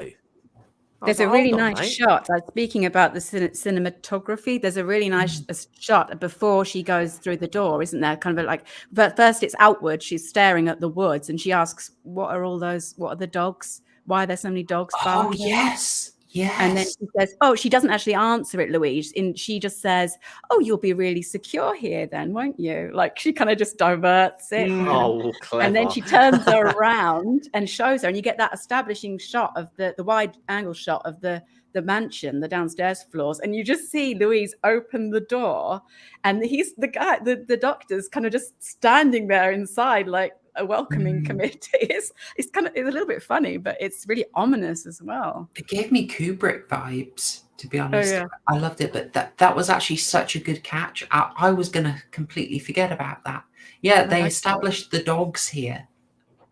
Right. Okay. So I didn't know about the dogs until I think she asked about it. Edna asked about it. Yeah. Yeah. Oh, good job, because that had slipped my mind in. Because they're in the middle of nowhere. They've gone so far from Paris, and she said, "We're in the suburbs, that it's not convenient for me to take a room here." And at every stage, Louise then said, "Oh, just come in, just have a look at it, just meet the doctor." It was kind of a very small steps, and she didn't want to. It's this thing of, I don't want to be impolite. Someone's taken the time to do this all for me, and she's established this connection, and she's taken it as far as she can, and the social pressure horror is extremely powerful. Like, the strangers, funny games, it's effective. It's very effective. We were going to cover funny games, and then no one voted for the meta horror. Everyone wanted psychological horror and Lovecraft. Stay as far away from funny games as possible. I can't. I'd struggle with that film again. We get further good, powerful build-up. I love the patience taken in this film, and more details. We see Christiane sneaking around and observing the parent. I know you said the parents. Well, her dad and Louise. Her parents, stepmother-ish figure. Yeah. Doing the setup. I like this. And I shouldn't just say I like this. What I like about this is it communicates a dynamic. She wants to sneak, but she also knows she needs to hide. We see a little contrast with this later, as they do get kind of comfortable with her being present in a different surgery scene later on. Yes. Okay. So people might have a problem with that, but I like this as a tension builder. You might say this is a slight inconsistency that actually they don't have a problem with her being in the room when they're doing their thing. But it's quite a clever move from the director to help us as audience members identify with Christiane. Yes. Like we're doing what she's doing. We're sneaking around. We don't want them to see us. We want to know what's going on. We are Christiane in the scene. So it's, in fact, we're even looking behind her here. So the director is really getting us on side with her. I like that. And I'm delaying it a little bit because we're getting more details as we're building up to so much more gore than I thought we would ever see in a 1960 movie. Mate. Oh my days. Just hold off. Good doggo. Good doggo moment. Yay. Good doggo. We'll get to the gore. Best boys. It's literally the next screen cap, but I just thought I'd hold off. This happened before the gore scene, right? Yeah. It's just like a few minutes before. Okay, I just want to mention now that I had two thoughts in mind as to what the purpose of all these dogs were. It was either experiments, because I figured that when he knocked her out, I figured, okay, yeah, we're gonna get a. He's obviously going to take her face off and stick it on her, and I'm thinking, God, good, Travolta and Nicolas Cage in the 60s, get in. So I was thinking, like, okay, so they're either going to use the dogs to quote unquote get rid of the evidence, or, and I couldn't really figure out how, but potentially use them for experiments. Yeah, we see a bit later where a dog has their side shaved. Right. So my assumption there is he's just doing skin grafts with a bit on the side, but I found this very interesting. It's obviously she relates to the dogs. Actually, I've yammered. Zoe, I would love you to tell me about this scene, what you thought about it, what you got from it. Yeah, I mean, I think you were just about leading there. On a surface level, she relates to them in the way that they're caged as well, I suppose, on a very basic level. But you can see that I think she takes time. I think she moves from one to the next one and gives them all a cuddle. I can't remember. And do we see why it? Wouldn't you? Yeah, why wouldn't you? Yeah, I mean, they sound vicious, don't they? But you can see they're softies when you kind of when they're interacting with her, even though they must be thinking, God, what does she look like? Hang on, cat. I've never seen anything like her. But do we see the cage in the corner in this scene or in this shot, or is that very much later? There's a cage with animals, birds as well, isn't there, in that same bit? Yeah, I think that's in the surgery room, so I think we may have seen it already. I thought it was in this room with the dogs were. Oh, okay. In that vicinity. Oh, it could be. I'm not sure. I'll trust you on that one. Yes, chap, that is Gatsby. He's hello, he has entered the premises to make himself known. He is not coping with the heat, so he's been very floppy and just sort of sleeping outside the bathroom. He is. He's an old lad. He's 18. Bless his little heart. Yeah. Yeah. So, sorry, you're saying. No, yes, I can't remember. It's fairly brief, isn't it? Because she does a sort of a round where you just see her petting a few of them, and you think, oh yeah, that's very sad. They're in similar situations. They've got their faces, but they're locked up too. And she's obviously got some sort of, it's us building more of a empathy with her, I guess. We're very much with her still in this bit. And then she goes back into the operating theatre, shall we call it? I don't know, next door. And yeah, when I first watched this, I had problems with, I just couldn't stop. I will admit, I couldn't stop thinking the whole time. Is this sanitary? I know, same here. Oh my God, there were so many levels of, this is why it's failing, doctor. I mean, Did you see the way he was wearing his mask? Oh God, yeah. I mean, if the last 2 years have taught us is how to Anything wear to a go mask by. properly, and Yeah. it was like just the top half was all right, the bottom So half was just many dangling around like a problems. flag. I know. There were so many you have to park all that to the side to get anything out Mm-hmm. of this, because you can let that take over, and that really spoiled my first time watching it. I was so cynical, and the whole time I was just picking apart. Oh, it doesn't look right. It wouldn't be like that. And I just learned. I mean, I watched it again, and I just parked all that and thought, I can appreciate this for what it is.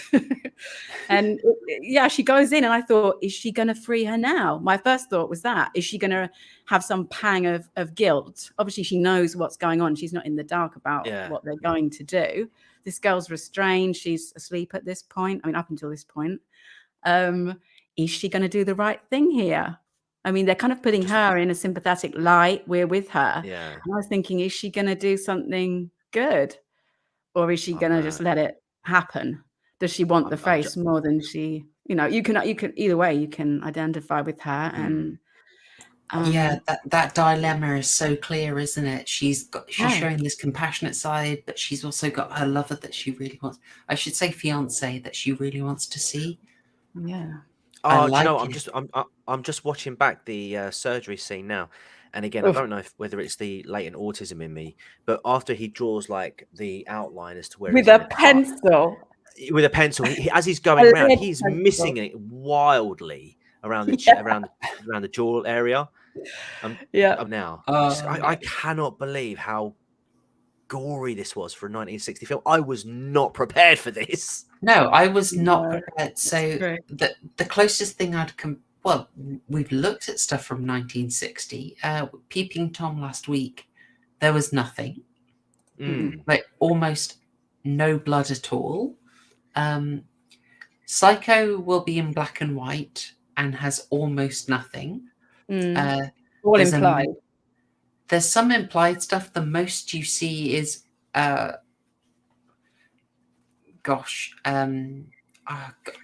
why do I stress about spoilers for Psycho? I'm going to tell everyone to watch it anyway. Yeah. Okay, I will say 62 years, chaps. Yes. Okay. It's your own fault by now. Sorry. Let's say a murder within the house that everyone will know. Just watch Psycho, guys. Anyway, that's about the bloodiest thing in there. But I think back to, say, 1957, Curse of Frankenstein. That had an eye shot out. That was quite much, but that's nothing on this. This is really... this is really quite a lot. I was mesmerized. I was really mesmerized watching this. In that sort of... what I was watching. How far are they going? And they kept going. Was it chocolate sauce? Margout in the was it chocolate sauce? Yeah, in Psycho it is. Yeah, in Psycho it was, yeah. No, but in this too, it looks kind of browny. It looks darker than. I mean, it looks. It looked almost like Marmite to me. It looked like Marmite to me. It could very well have been. I mean, I don't know. Is there a color version of this movie? Because I imagine the blood would look very off. I don't believe so. It may have been colored quite strongly to get it. Right. Sometimes it would be like a dark green. Very nice. And Wheezy, I hope you enjoyed the rest on replay. I hope you enjoyed this. If you've got a chance, drop your score. I will try and remember. But always good seeing you. All the best. Yeah. This scene, man. There wasn't, correct me if I'm wrong, but there wasn't much blood when he initially goes around, when he makes the first cuts, right? When he goes around the pencil line, the lead pencil line he's driven. Well, there didn't seem to be much. I know, I'm no medical professional, but I know the head is one of the areas that bleeds the most profusely out of anywhere in your body because of all the blood vessels and everything that's loaded there. But there's like a bit that like starts to drip down as it gets past the jawline. Yeah, on the chin, right? You see her swabbing off. Yeah, that's it. But otherwise, it's just like an outline. It's I can only assume it's because it's like one of those like special sort of like knives that as you sort of press down, it just super sharp. Yeah, I think Yeah, but it'll just like be it will like let blood result of come the out. So effect that they're using. yeah. But I tell you what, if they put a little blood, oh, here we go, taking the face off now. Oh my days, that is so good. But then I have questions about the aftermath when it comes to. Yes, me Look too. at it. Oh, Looks like he's had a mud pack at the spa, right? Yeah. Yeah. Yeah. No, leave it off, darling. I'll keep it as it is. It's Like very Gwyneth refreshing. Paltrow's goop of him. Yeah. Oh, if you haven't already, go and see a Diatrips video on. He covered Gwyneth Paltrow's goop. I think there was there was an incident involving a candle. Oh yeah. And arts and I believe an explosion. Oh no. Yeah, go check it out. Oh no. Friend of both our channels, all our channels. Diatrip. Who doesn't love Diatrip? Exactly. You know, great chat. Oh, brutal, Mr. GB. Disavow. Oof. Oh dear. Good. Very nicely done. Yeah, I just great long shot stuff here. This might call to mind kind of a recent thing. Like this makes me think of stuff like Saw 3, where you just have these extended surgery scenes, and it's like they aren't trying to be scared. Bless them, they aren't trying to be scary. They are just trying to gross you out, but it is a very different kind of horror. It's about 4 minutes long, isn't it? It's quite tense, and it's just the first 2 minutes is them breathing, and you see their eyes above the masks, and that's it. There's no music, like you said. There's nothing. They build you up for it. You up for it, and the lack of music is part of it. It gets good. It gets very tense, and then it just goes so far until they're pulling the face off. And I think what they actually show underneath, I think, isn't as good. But it's very brief. It's very, very brief. Yeah, I think Zoe's. I think what Zoe said about it looking like a mud pack was probably. Yeah, because you can see her eyebrows and stuff still. You can see. I mean, if I'm going to pick holes in it, you can see a lot still. And yeah, I think it would be fair to say that's a bit of an effects fail at the very end. Well, and it's do you know what? I could have dodged it. Really. I would allow it for just purely because of the year and the fact that, to my knowledge, there aren't many films in that sort of era that were really sort of pushing the boundaries. I mean, obviously, I know there was what was it? The Thing back in the 50s where they did the Man Ablaze, that effect, the fire effect. We've covered that before on this channel, which was incredible for its time. I think this was just this looked to me like it was a boundary pusher. You know, new decade, new horror. There's a really interesting line. The Wikipedia has it actually. Right. At the time, modern horror films had not been attempted by French filmmakers until producer Jules Bocon decided to tap into the horror market. Hang on. To avoid the problems with European censors, Bocon cautioned Franjou not to include too much blood, which would upset French censors, to refrain from showing animals getting tortured, which would upset English censors, and leave out mad scientist characters, which would upset German censors. Classic. Okay. All three. Yeah. Okay. They are true about the animal things. You'll have noticed that animals were sort of the big problem for Cannibal Holocaust, and it's actually it's an ongoing thing. I'll take a brief detour from my joyous explorations of the podcasts by the BBFC. They actually do go through having to research exactly how animal stunts were done to know if they were safe or not. And this is for like movies from the 60s and 70s, those kind of westerns. And so they'll censor an old western from the 60s if they learn from production details that the way they made a horse fall was unsafe. Oh, wow. Okay. And it's like, it's an odd one because you're sort of like, oh, is there a point to that? But then you understand, like, well, where do you draw the line around how recent it should be? It's quite an interesting one. But the animal cruelty is one of the things they're extremely tight on, although maybe as my presentation shows, I think they possibly are a bit lax in some senses. I mean, in all seriousness, I think we can all agree that any sort of animal cruelty in movies shouldn't be there. I know, again, different times, different things. I mean, the one that springs to mind for me most, and it was only the 80s. It was only as recently as the 80s. Was, of course, the first Friday the 13th film. Oh yeah, where they behead the snake, and it's for real.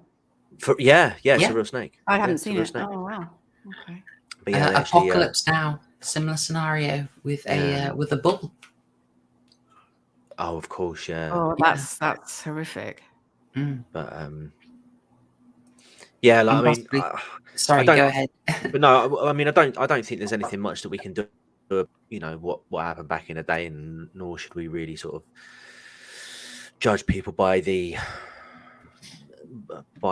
ideals they had back in those days. But just because, like, those things happened back in the day doesn't mean to say that we should be doing it in this day and age. I don't think actually having an animal in distress would make a film any better, just to give it that extra bit of authenticity, especially now in this day where we've got all the special effects and technologies that we have these days. So I think it's far more tolerable to be like, wait, why are you butchering that animal for your movie that's due for release in 2022? Like, do us a favor. Very agreed. I notice we've gone over the 2-hour mark, so I might speed up a tiny bit. In short, things get worse for our Swiss face donor. She has a brief escape, and her costume here is also uncanny and creepy and very effective. Okay, this I had a problem with. Oh, go ahead. Now you guys very, very, very eloquently explained the reason why they kept the first woman alive. Obviously being so that they could make it out that Christiane was dead.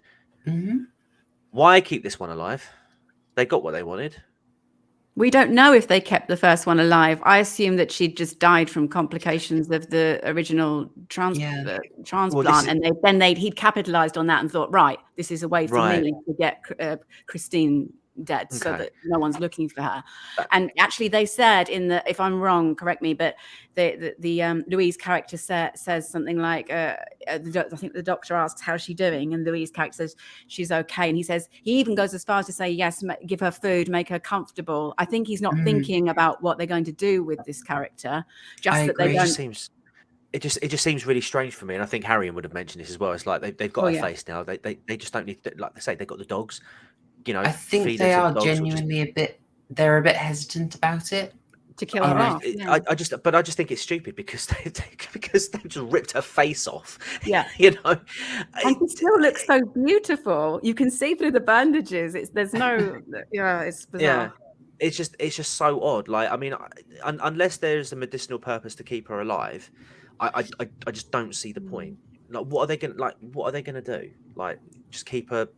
But they're not murderers. They just want something from. How do we know to help Christiane, but they don't want to. Well, it's approached in this way, isn't it? That they're not cold-blooded murderers that want to kill in order to get. They want to take the parts they need, but it holds back from making that step. That they just so callous they don't give a rat's about what happens to the person. And that's exactly right. That's exactly right. I like it. They aren't just mad scientists. I mean, we're contrasting this to the human centipede. We're saying that they're mad scientists with a heart. Fez mentions the Hippocratic Oath. Yes, mad scientists with a heart. But that's exactly what I'm saying. Doesn't the Hippocratic Oath? I know it's about the preservation of life, but doesn't it also mean to maximum harm prevention? Well, it's do no harm, isn't it? But it's do no harm. I mean, Mm. they're quite clearly doing harm. I mean, they drove Unless this it's woman your to own suicide. I daughter. mean, yeah, I mean, one or two things are either happening. With the first one, it's either they killed her and staged the thing to make it look like the sister. Let's make it look like their victim was Christiane, or like you say, it just so happened that it was just a coincidence that she died during the surgery, and let's capitalize on this. I think it's never confirmed what happened to her. Actually. No, but I think if you're going to sort of plan, I think if I was to go at a stretch, I would say that it would probably, for me, it would make more sense if they'd killed her from the outset and then staged it, because for them to be as calculating as they are and methodical as they are, for them not to think about what to do after the procedures just doesn't sit right with me. And again, just keeping her alive after the surgery with the second one, it doesn't make any sense to me. It's like, you've got what you want. I can go with that. I can go with that. It's a lack of realism. Yeah, it just for me, it just seemed like a silly thing. And again, I didn't know if I was missing anything because of the translation, because you sort of see later on in the film. I don't know if we're going to touch upon it quickly, but obviously the fact that there's not, it's stupid as well because there's no scars. Yes. Oh, hang on. This bit, the actual results. The actual result. Oh, come on! I have to show you the results. It's great. She's gorgeous. Her face was never messed up. Very pretty. Exactly. Not a hint of a scar. They should have done a hair transplant as well. Oh yeah. I think, given that they go out of their way to show that Louise has a scar, exactly. They should have made her wear a choker. Tiny one. She should have worn a choker or something, or have something. Just like a tight red line would be enough. Or a tattoo around her face. Yeah, face. just a big circular line going around her face past the jawline. But you start to see that so you start to see that her face starts to reject the transplant, which I sort of questioned initially, because I was a bit like, that looks too clean, because obviously there's no scarring. And then when they start to go through the degradation of her face, I was like, okay, so her face is starting to it's like Faces of Meth, isn't it? Yeah. Yes. Oh my god, that's exactly it. Before and after. That's what it looks like a mugshot, doesn't it? And also her expression is that you just know that he's made her stand and pose for this. Yeah. Just so he can chart her face rotting, and it's you can see the effect it has on her. And so it was at that point I thought, perhaps the dogs are there because he's trying to do like experiment. He's trying to do like some sort of experiment on them to try and get us like almost to try. I don't know how, but to try and figure a way to get her stop it rejecting. To get it to stop rejecting, to accept the transplant. And but again, like, why would he be using the dogs? I mean, surely he'd be using something a bit more closer to home in terms of species if you're looking to do that sort of animal testing, which of course I disavow, but I'm not pro Peter, so they can get stuffed. Dogs seem like an odd choice for the experiments. Yeah. I had issues.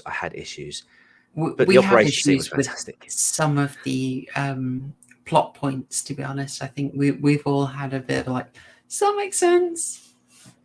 We didn't touch on either what we glossed over what she actually looks like under the mask when when Edna wakes up and sees her without the mask. What she actually made a bit of a I was torn over that. Do I show people or not? And I sort of thought, we can describe it, can't we? We can absolutely describe it. Yeah. Briefly. I just sort of thought it's such a big reveal that well, it's a big reveal, but it's not like big. I mean, correct me if I'm wrong. It wasn't like the dun dun dun kind of mask off a slasher movie. Yeah, well, she had a reaction. The music was there. No, there wasn't, and they did it slightly soft focused, didn't they? Yeah. So it didn't look so. I don't know. I think that was. 100% the right decision. Yes, I do. Yeah. You avoid any like special effects fails, even though it looked pretty good, I've got to say. It looked just like it was burnt, right? But just her face. It's so bizarre. Nothing else. No hands, no neck, just that portion. Face just looked to me like a massive scar tissue. Yeah, exactly. Very good choice. Very, very good choice. It worked. You see it in soft focus briefly. A lesser film would have had the kind of Phantom of the Opera tear the mask off moment. Yeah, dramatic. And yeah, it would be briefly satisfying, but there is no way it would live up to what we've built up in our heads.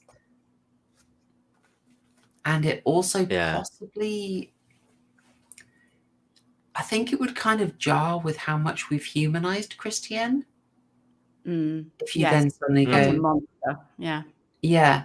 I mean, that whole facial deformity and moral degradation being substituted for one another is like a genuine issue in horror that I have feelings about, but that's probably a deeper discussion.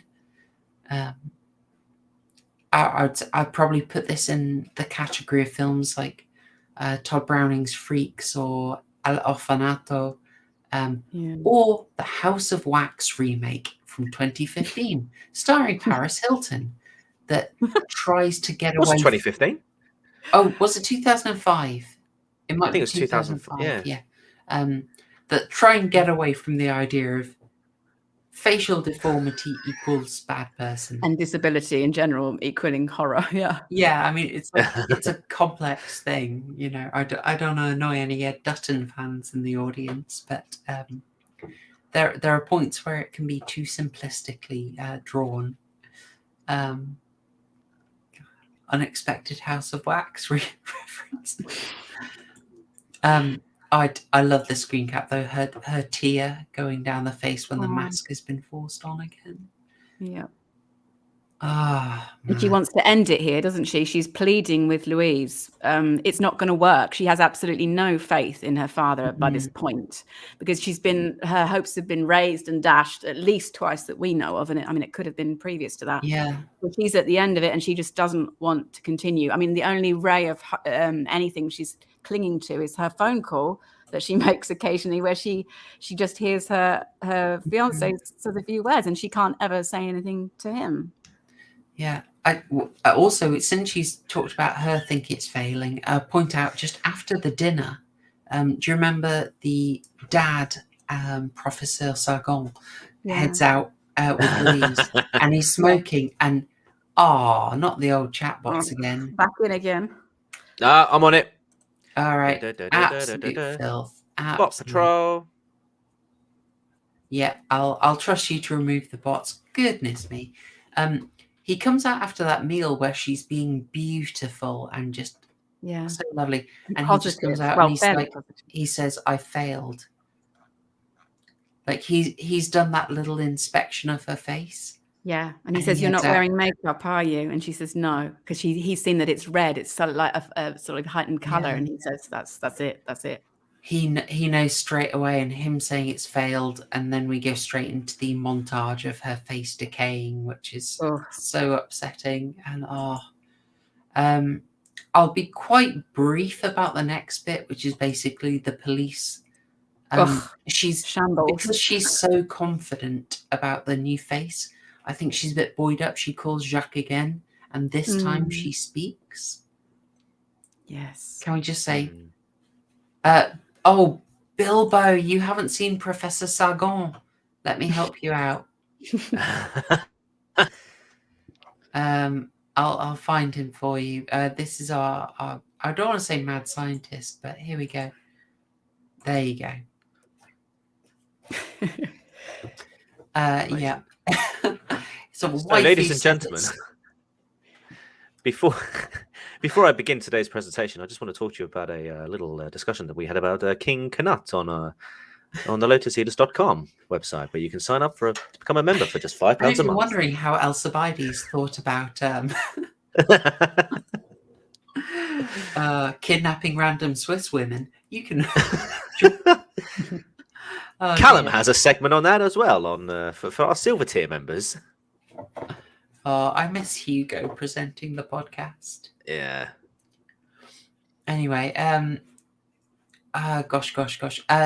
The short of the subplot that I'm going to kind of skip over is the cops are onto him because Jacques basically works out she's calling him. So the police come on the scene and they basically set up a stooge to go in, and a shoplifter, and they're like, we can help you out. We can help you out. Oh dear. We mustn't be waylaid by other channels' memes. Fez, we do actually have George Sanders next week. Release of the Damned, right? So yeah. Great. Your boy George. Not that boy George. I will actually endorse this derailment. Yeah, we will all. I'll happily have an H in the chat for Hugo. We're all Hugo simps here. Sorry, I'm so derailed. In short, they set her up as bait, and the cops are massively incompetent. I think it's fair to say. Yeah. They get her to go into his sanatorium or the hospital where he works, don't they? They put her in front of him, hoping that he will see her and think, she's pretty. She's got these blue eyes they keep going on about, and want her for the next victim. And then they can spring on him when he abducts her and either, get this story straight or not. It doesn't go according to plan. Oof. Yeah, this was quite wordy. Did you get all this bit, TCG? This was all kind of a bit wordy. And did you have a clue what was going on? Not really. No, it's sort of. It kind of lost it a little bit here. To be fair. Yeah. Chat. I think if you want to get me the name suggestions for Sargon's boy band, I'll be very happy to see them in chat. If you want to entertain yourselves with putting those in. I was going to say, actually, no, what was I going to say? Oh, yeah. I figured that they were going to be looking for another subject after the previous face was rejected. So, but I didn't realize that there was a whole sting operation involved. Yeah, they kept talking about quite a few times. It was mentioned, and they were all pretty young girls with blue eyes. And I don't think she would target. It was eyes without a face, not face without eyes. So they didn't ever want the eyes. They didn't need the eyes. I didn't see why that was such a big. They kept coming back to that, and it was more they just wanted the face, right? I had completely missed that. That's a really good point. Well, it seems superfluous to keep harping on about these blue eyes. It would have been fine to have a brown-eyed or a green-eyed girl, as long as she had a nice face. So by the by, yeah. So they got her into the hospital, right? Yeah, under some. What did they say she had? That she had some sort of migraines. She was told to get. Migraines. It's a bit Rosenthal experiment. She just complains of migraines, and they give her an electroencephalogram. And here's she's a comedy character. She makes a few jokes, doesn't she? Yeah, it's she a kind does. of light relief almost character. Well, it's classic that you get lots of these light relief characters. I mean, I suppose you could say you always get light relief characters. Yeah. If we think of like Friday the 13th Part 5 and those damn enchiladas. We like a bit of hot comedy mixed in to lighten the load. This is a scene with that I believe is inspiring Abre los Ojos, which is why I got that particular screen cap. From here, we move into quite intense horror territory, I would say. Like, it really speeds up. I had this thing of quick check how we're doing, how much is left. Oh, there's 3 minutes left in the film. I'm sorry. You're gonna have to share this just purely because of the fact that we are talking about political pundits Go on. with music careers. Oh, for God's sake, it's not gonna. Right. What have we Carry got? on. I will sort this out. It's doing you stupid. For some reason, everything I save at the moment is saved as a GIF. So, kick and I'll let you know when I've got it through. All right.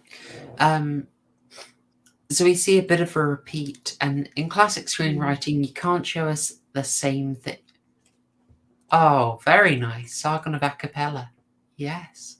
I like it. I'll take Lotus Life, absolutely. Any variants on Backstreet Boys? Give it a go. I'm sure we can do something with that. Yeah, this scene. So you can't just play the same scene of her going into the room with the post-surgery girl. You've got to change it up a bit, and they do change it up a bit here. But the horror of it with the movement is, I think, really amped up in this scene. I think it's fair to say. You know, the reaching for the knife is a bit of a fake out, but again, that it's ready. Oh, okay. What do we got? Why would you do this? Okay, I'm obviously going to share that, but Swindon in the rain to 17. Oh, yes. Love it. I like that. Yeah. Yes. Maybe Pt.7 or Swindon in the Rain could collaborate with that's this young brilliant. and upcoming artist. That's fantastic. What do you think? Thank you. I'm appreciating that. That's good. It's one of the weirder tangents. Our Jane Austen-based horror films was also a lovely tangent I appreciated. I'm going to ruin your night now.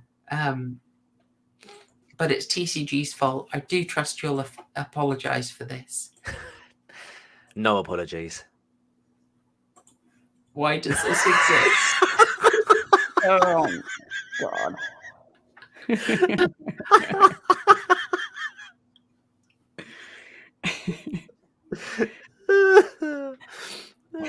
Supposing, hypothetically, that my hips were being accused of lies.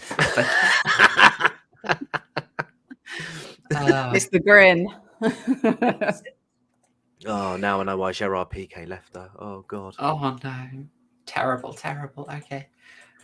Thank you for that nightmare fuel. You're very welcome. It's just a topic of what would be named the Lotus Eaters boy band. No. And I saw that when I was scrolling through Twitter just now. And I'm like, oh. Yeah. Absolutely. Reactions from the... We've got a winner. Can't be jamming. Oh, thank you, Chromanian. That's a winner. Oh dear. Oh, that makes me very happy. Okay, tell you what, we're getting distracted by memes. Zoe, would you like to take us through what happens in these closing minutes of the film? Yeah. So we see, just before this scene, we see Christiane, and I don't know. I thought at first it wasn't quite clear what her motives were, because you can't see. Her face is so blank. You can't see as she's getting up and going to, and exactly how the I don't know her name, the girl on the operating table now, Pauline or Paulette, something like that. Paulette, yeah. Something like that, yeah. She's obviously of the same mind. This girl's coming towards me with this crazy mask on. I can't read her because it's the mask. Is she going to stab me or what? And she actually cuts through the restraints, holding her to the table. And she obviously gets up as quick as she can and legs it out of there. Where was Louise during this? Why wasn't she monitoring the patient? Is my first question. Has she already been? She was under anesthetic, I believe, when the doctor was called away, unless I'm wrong. I think she was asleep at that point. If she wasn't making any noise or putting up any fight. I think she was already asleep. And the doctor was called back to the hospital at that point to deal with the detectives who had arrived there to question what was going on. So my question would be, where was Louise at this point? But it works for the plot that she wasn't there. And Christiane was then able to slice through and let the prisoner go. But then Louise comes into the room and Christiane immediately sort of advances on her with this scalpel in her hand. And we think, right, what's she going to do here? And I can't remember if Louise says anything or if she just looks shocked and says, what are you doing or whatever. And then she plunges it into her neck. And it's great. It's great. Yeah, that maybe wasn't the best word. The response from Louise is complete astonishment, disbelief. It's not horror, it's not pain at that second. It's just she even says why. She says she can't believe she's done that, and Christiane just shakes her head. She doesn't utter a word either. But it's really telling. She's got this relationship with her, what she thinks is a really nurturing. She's kind of in some ways the stepmother figure who she knows everything that Christiane has. She's told her, I don't want to carry on living. She knows everything about her. And she has supported her up until this point. And you could argue that everything they're doing for her. And she cannot believe that she's, turned on her like this. And she sinks down to her knees, doesn't she? I think. But you don't see any wound or very, very, very little. I think there's very little gore. Maybe very much like a tiny bit of gore comes through between the joker. So jarring. Yeah. So if I felt this really jarring when they did that. When you sort of cast your mind back to the operation scene and how sort of like gory that was. Yeah. And then contrast it with this, and it's just it very much reminded me of the ending of Peeping Tom. Yeah. There's just nothing. And it's kind of like, oh man, you just shot your load all out at the beginning, like midway through the film, and you're not, and you can't even rise to the occasion now. Nah, I'm not happy. Not happy. But it's actually not rejoicing. The Spice Girls. You could argue as well that it's not rejoicing it's not celebrating this. And is she an antagonist? Her death. It's a means it's where the story needs to go. Maybe she's not the big bad. Maybe that's reserved for the father, the doctor. Maybe. And she's really been a support of Christiane throughout. I mean, she's been acting effectively in her interests for the whole time, trying to get her this repaired face like what she had. And she's turned on her, and she's seen that that's really the only option she's got left is to get rid of her. It's effective. Yeah. I suppose. I found it quite a turnaround. I do think this is where the plotting was quite weak. Like, it seemed to me the material was there for something that increased the tension, that can force a decision on Christiane. Like, let's say the doctor's just been called away by the police. We know that. So maybe actually we need the anesthetic's been administered. So we really need to get a move on. And Louise says, look, we got to get this thing started or the anesthetic's going to wear off. There's going to be some kind of problem. I need you to help me. And so Christiane is suddenly not just going to be benefiting from it. She's going to have to actually do it. And that kind of thing can be the fulcrum on which her decision turns.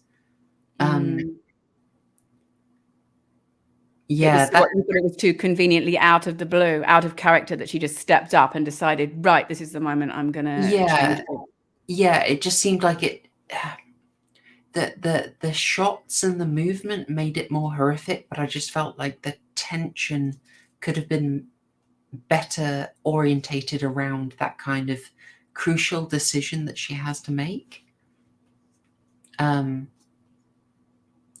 it seemed she had made her mind up, and we can understand why, but I just do think it could have been made stronger.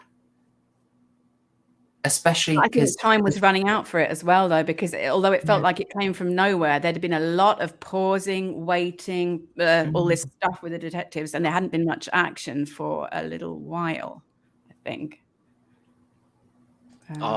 These names keep coming. That's Rolling brilliant. Stones. That's so good. Sorry. I love that.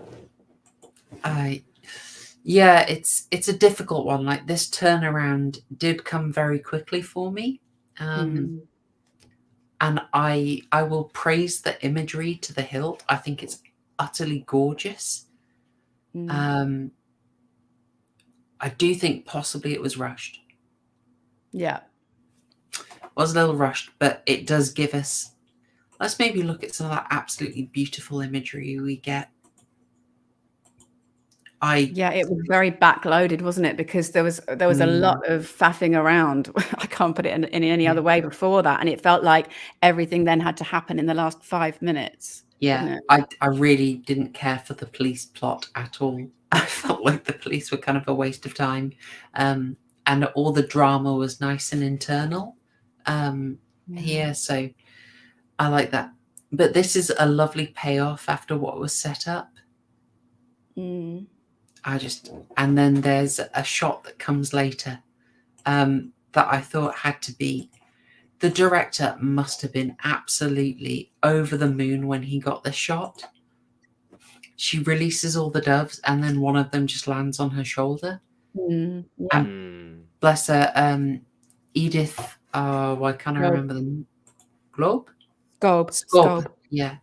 Edith Scob just turns, and just brilliant. She reacts perfectly to this. In profile, both of them. Yeah. Oh, absolute iconic shot. Why is this not the poster? Because you probably can't see the mask so well, and they really were going for that horror of the straight face on. It's an absolutely beautiful image. I love it so much. It's her stance as well, isn't it? She's so rigid. She is so tipped right back, rigid, and obviously full of tension. And she's effectively just murdered her stepmother, and she's got no clue what's going to happen next. Yeah, I mean, it's like she's decided on it. She's just making amends. She's released the dogs. Then we see the doves last. Obviously, doves, sign of peace. Yeah. You might be in Holy Spirit. So there's the idea there is contentment. She's going out quite innocent. That childlike dress pays off. It's like, yes, she's going out into the world, but the main thing is she's abandoning where she was. And it's like she has that clear conscience because she's made that decision. All just conveyed through the wonderful imagery.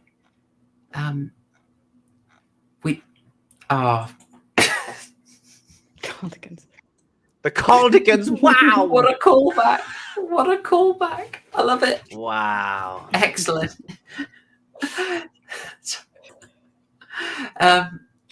I do have one more bit of imagery that's maybe a little less serene, a little less beautiful, a little less elegant.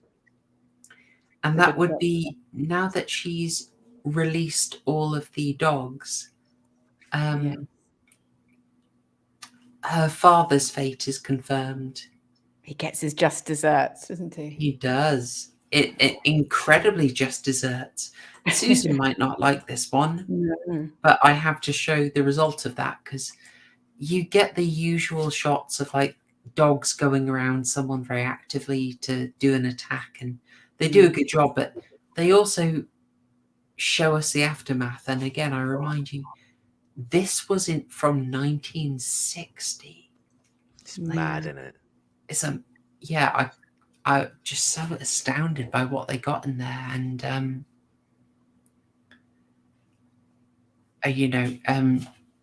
But she ignores it completely. She's unfazed, isn't she? She's like in her own world. She just walks past. She doesn't even look in his direction. She's at peace. She's completely at peace. It's great. And of course, we have to point out the irony. The face has been destroyed. Yeah. But the eye remains. Yeah. So one of them. exactly as you said, Zoe, just desserts. Yeah. Yeah. Oh gosh, it ends very quickly after this. She's walking out into the forest in basically a white dress. So we're just getting that image of purity, of forgiveness.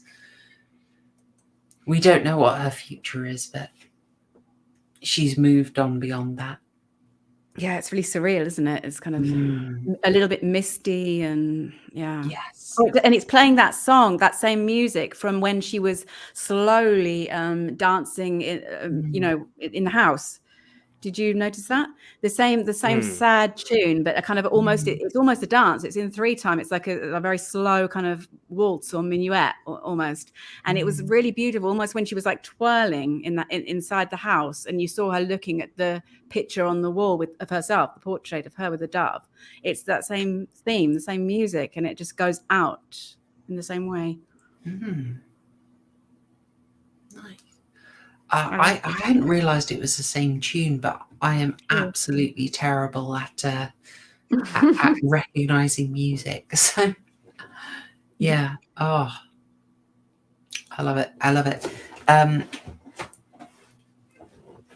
Just as Peeping Tom gave us a slasher who is, he's a serial killer, but he's psychologically very complex. What I love about this is this could have been just like a mad scientist film, but I just think we have so much depth here from everyone. He's our doctor friend here, whose name I should actually say. He's Dr. Genessieux. He is not the most sympathetic character, but it's not like he's a cackling maniac who's just enjoying causing suffering or deranged. You see him with patience and him having a bedside manner, and you see that there's kind of a strain on him. I think he wants to be a good doctor, and I think he knows he's breaking the rules. He wants to make up for the bad things he's done. Yeah, by putting it right for her. Yeah, that thing of the guy he doesn't think he's doing good things, but he's doing what he thinks he needs to do. I actually read that in the American cut that they released under a different name, the torture chamber of Dr. Faustus. Dr. Faustus, yeah. Yes, and they actually cut out the scene of him with do you remember there was a scene of him in the hospital with a boy that was losing his sight, or he couldn't see because he was holding up his fingers and saying, "Come on, son, how many fingers have I got up?" And he had 3, and the boy was saying, "Oh, is it 2?" And they were all looking shocked and horrified. But it showed his good bedside manner. It showed him in a sympathetic light. And I read that they actually completely cut that because they wanted less of him being seen in that any sort of sympathetic light, and more honing in on him being the doctor, the crazy doctor, Yeah, I mean, that's part of quite a problem I have. Like, this idea that you need all your good guys to have these characteristics and all your bad guys to have these characteristics,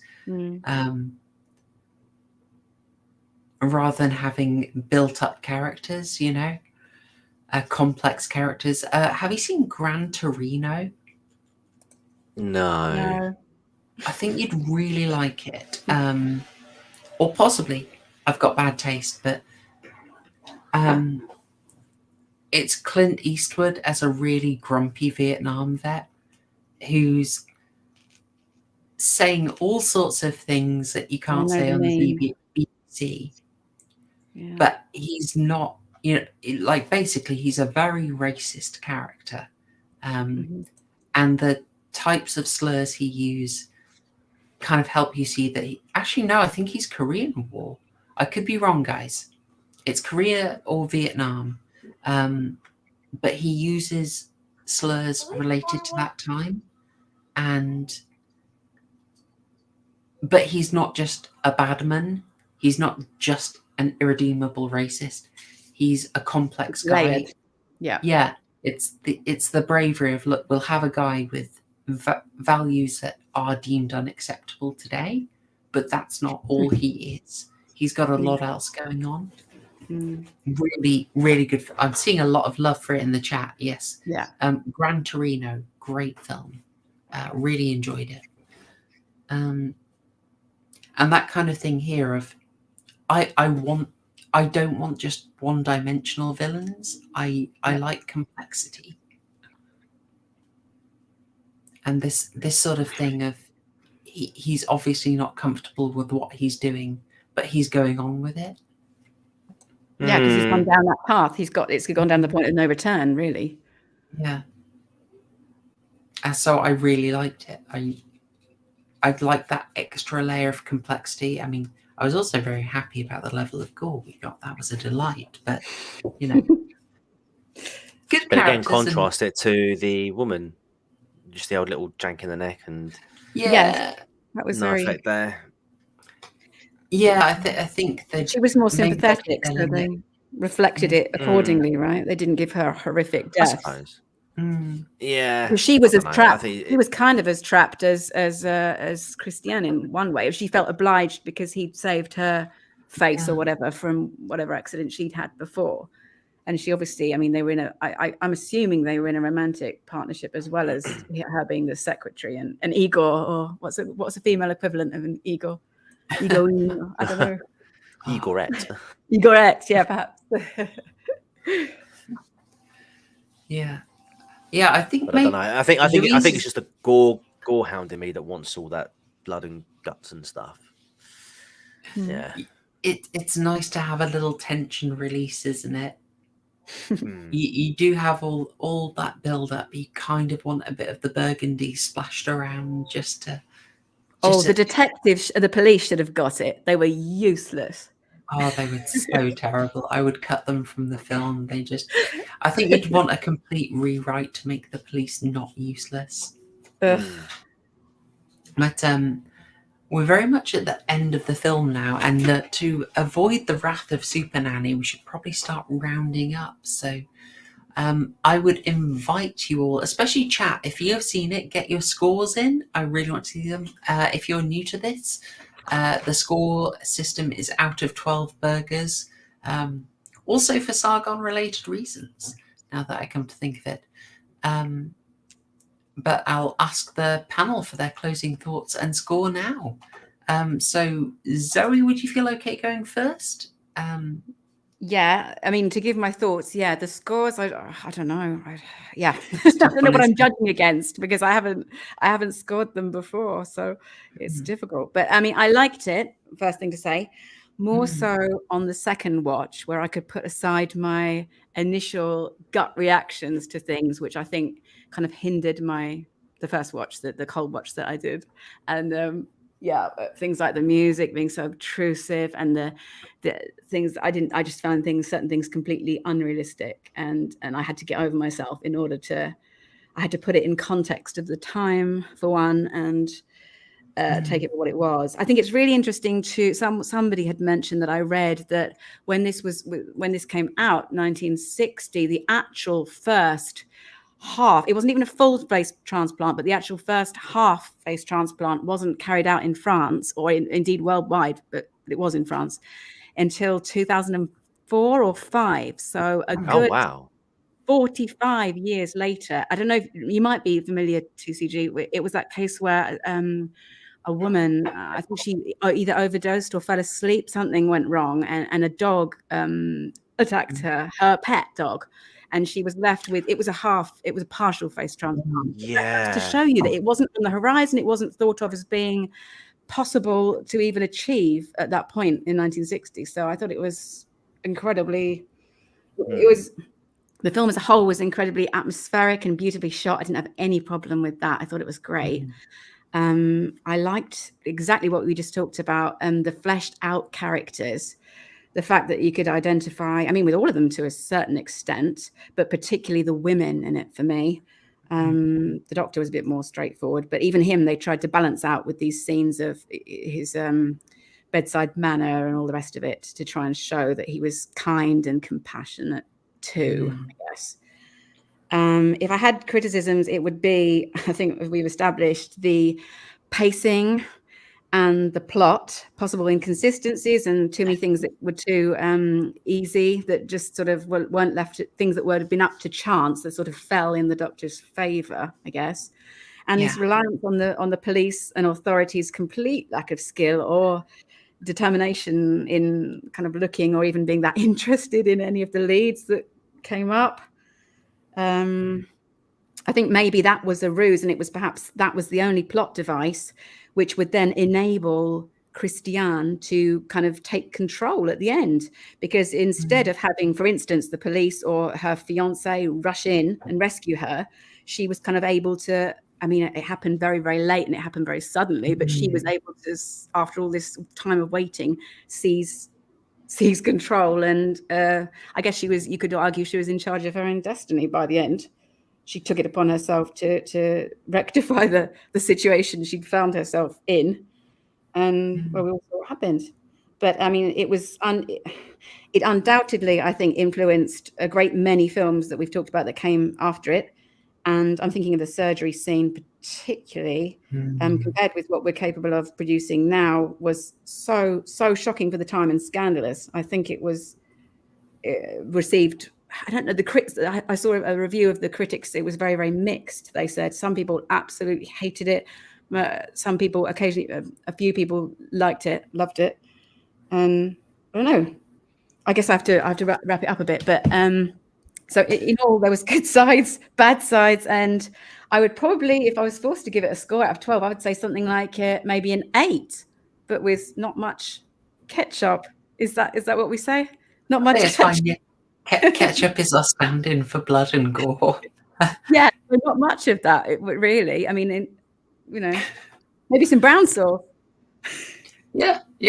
Well, it is black and white, so yeah, I think all of that is very fair, to be honest. Yeah, and as you say, the critical response is quite interesting. I didn't actually mention this. The BBFC History book that I've got praised it, and they had no problem passing it. Quite interestingly, they saw the merit very early on. One of the other reference books that I use for older films is Ivan Butler's classic of horrors. What is it? Oh, I don't actually have it in the room with me at the moment. He was extremely supportive of it. He doesn't write about it as much as I want him to, but I think it hadn't got its reputation at the time. It was actually quite obscure. And its reputation really built long after. Ivor Butler is writing in 1968, so it was not particularly well known at that time. But even the director, I think Franju, he said it wasn't a horror film. He classed it as an anguish film. So even he wasn't going for the horror angle at the time, apparently. It's probably a good way to do it, actually, just create a rich film. It reminds me of what Mike Flanagan said about The Haunting of Bly Manor, that it's actually a love story. Reclassify it. Yeah. I can Why see not? that. Don't just aim for the horror. Aim for some emotions. If we care, you can scare us a lot more. No, I think it's fair. 8 is very fair, I think. TCG, would you like to do some closing thoughts? Yeah, I mean, I don't really think there's much more I can add to what Zoe has already said. The only thing I would say is, because obviously when I watched this, I had a very different experience to you two, just purely because I only got one side of the film, and that was the visual side. The dialogue side of it was completely out the window for me, because my French is not very good. But then again, my English isn't that great either. But when it comes to the visual side of the film, I thought it was very, very good. I love the opening scene, which was especially helpful, was there was absolutely no dialogue in there, so it really sort of set a tone for me.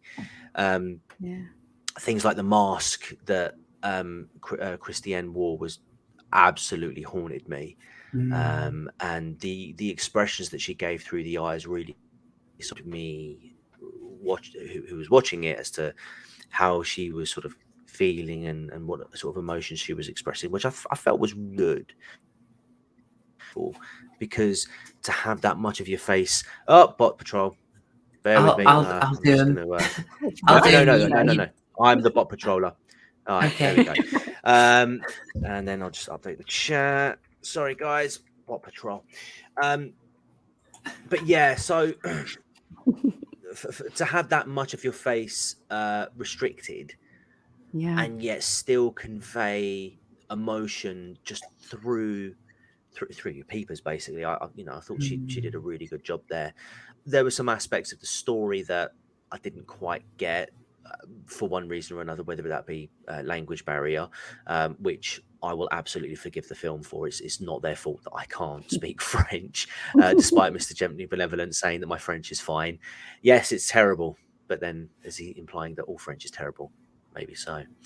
But for the parts that I did get, that I could make out, there were certain things for me that just didn't sort of sit right, like keeping the second woman alive after the operation. There was just no need for it. Yeah, okay, they might be, mad hatters with hearts, but at the end of the day, they're prepared to like essentially kidnap someone and rip their face off. Why wouldn't they then go the extra step, especially if they know they can get away with it? It just seemed a bit dumb. And also the gore as well was a bit inconsistent for me. So the operation was just fantastic. Was not expecting that. Then you sort of flip it to the stalker with the funny music's death, and there was absolutely none of that, and it just sort of took me back to Peep Show. Peeping Tom, I beg your pardon. Peep Show. I know, right? Yeah. And then you get the professor's death, and it's sort of okay. We're going to slap some gore back in there. So yeah, it was a bit inconsistent. So I mean, based on my experience plus what I've learned tonight, I would probably sort of say I'd give it somewhere around the region of 8 out of 12 burgers, possibly 8 Carls out of 12. I love that. But ketchup, we're going to put ketchup in randomly spew some ketchup around the burger. We're not. Oh my God, Sargon and Carlfunkel. Wow. Sorry. I saw that. I was saving that. Oh, sorry. Yeah, we're gonna inconsistently spread the. Just Philip's glass. That's why it makes sense to anyone. We're going to inconsistently splat some ketchup across that burger because the gore was rather inconsistent. But do you know what? I would quite happily watch this film with some subs and catch you up should. Yeah, you should. And catch up on the missing dialogue, because from what I saw of it, I did enjoy it, even if there were some moments where I was like, nah, it don't make sense. Where it was obvious that it didn't make sense. I'm glad that this has got the would give it another go thing, and also it's only 90 minutes. It's really short. So some would say I would even give it another go. Oh yes. Oh, dear. All right, I will try and stay on Superna's good side here.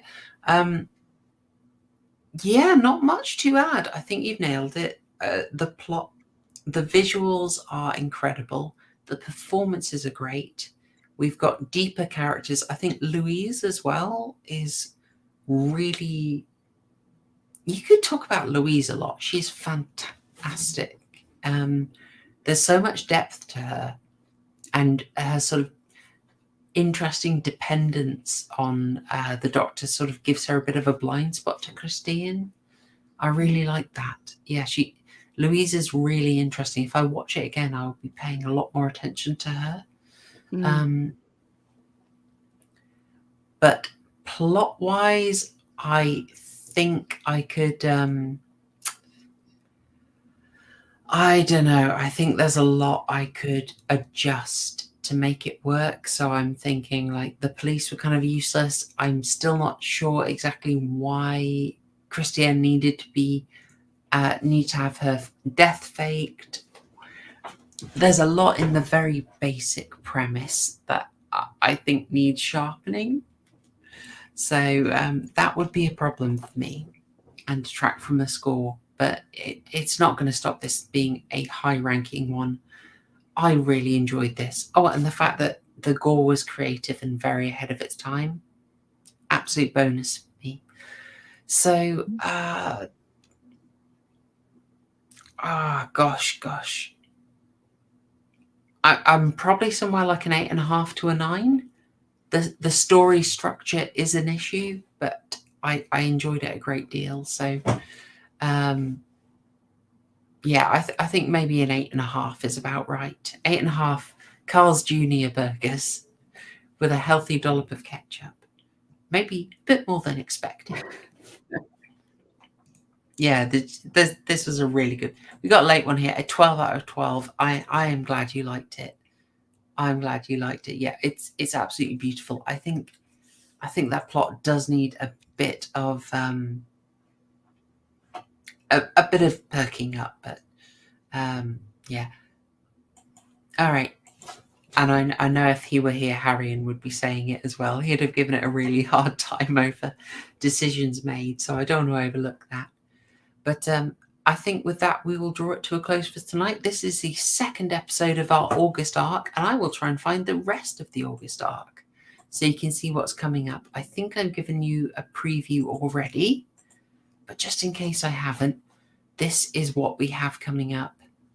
Next week is Village of the Damned. We have returning Simon Roberts, who was on for our John Carpenter feature In the Mouth of Madness. So your homework for next week is Village of the Damned, obviously 1960, because everything is from 1960 in this arc. And as you can see, the week after is going to be Psycho. Also important, sorry, Page Unknown, I absolutely did. I'm so sorry, mate. TCG was giving his score and I was letting it go, and then I got distracted by Carl's thotty bots, the thotty bots. Damn thought bots. Oh, thank you. Sorry. Thank you for the prompt. It's much appreciated. And especially for the £2. We have not covered any of Val Luton work. In fact, I'm actually not very familiar. The name is familiar. Cat People is familiar. But I don't think I've watched any of them. Would that be 1940s and 50s? I think I need to have a little look at that, and it could be worth it. I do want to do a lot more focus on the older stuff. I probably mentioned it before, but we're definitely doing a Todd Browning arc. So that's coming up. I'm so looking forward to that. I was just looking him up, and there's a lot that I've not seen. So I'll try a couple of the rando ones, like the one about the one-armed knife thrower. Why not? It's going to be good. But yeah, we could throw in some of the older classics. I'm always happy to do that. Maybe package Cat People up with something else noirish, like Night of the Hunter. I was recently recommended Night of the Eagle as well. So I'm quite tempted by those. So it could happen. It could happen indeed. Thanks again for the £2. It's much appreciated, and it all helps go towards the secret project. Thank you so much, Page Unknown. Yeah, so we have next week, Village of the Damned. Week after, Psycho. How else are we going to close out this arc? It had to be Psycho. And and I think that's probably it for tonight. So really enjoyed the lively chat. Thank you guys. I got very distracted by the Carl band names. That was brilliant. That was a delight. And Zoe, fantastic debut. Really enjoyed it. Oh, thank you very much for having me. I liked it. It was great.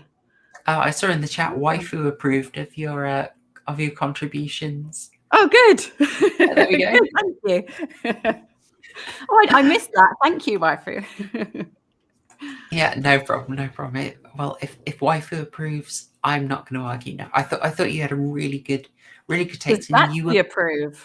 Yeah, you're picking up on things that I miss. So, I'm never going to notice anything about the music. So, okay, that's much appreciated, and lots of details you got. So, really happy with that.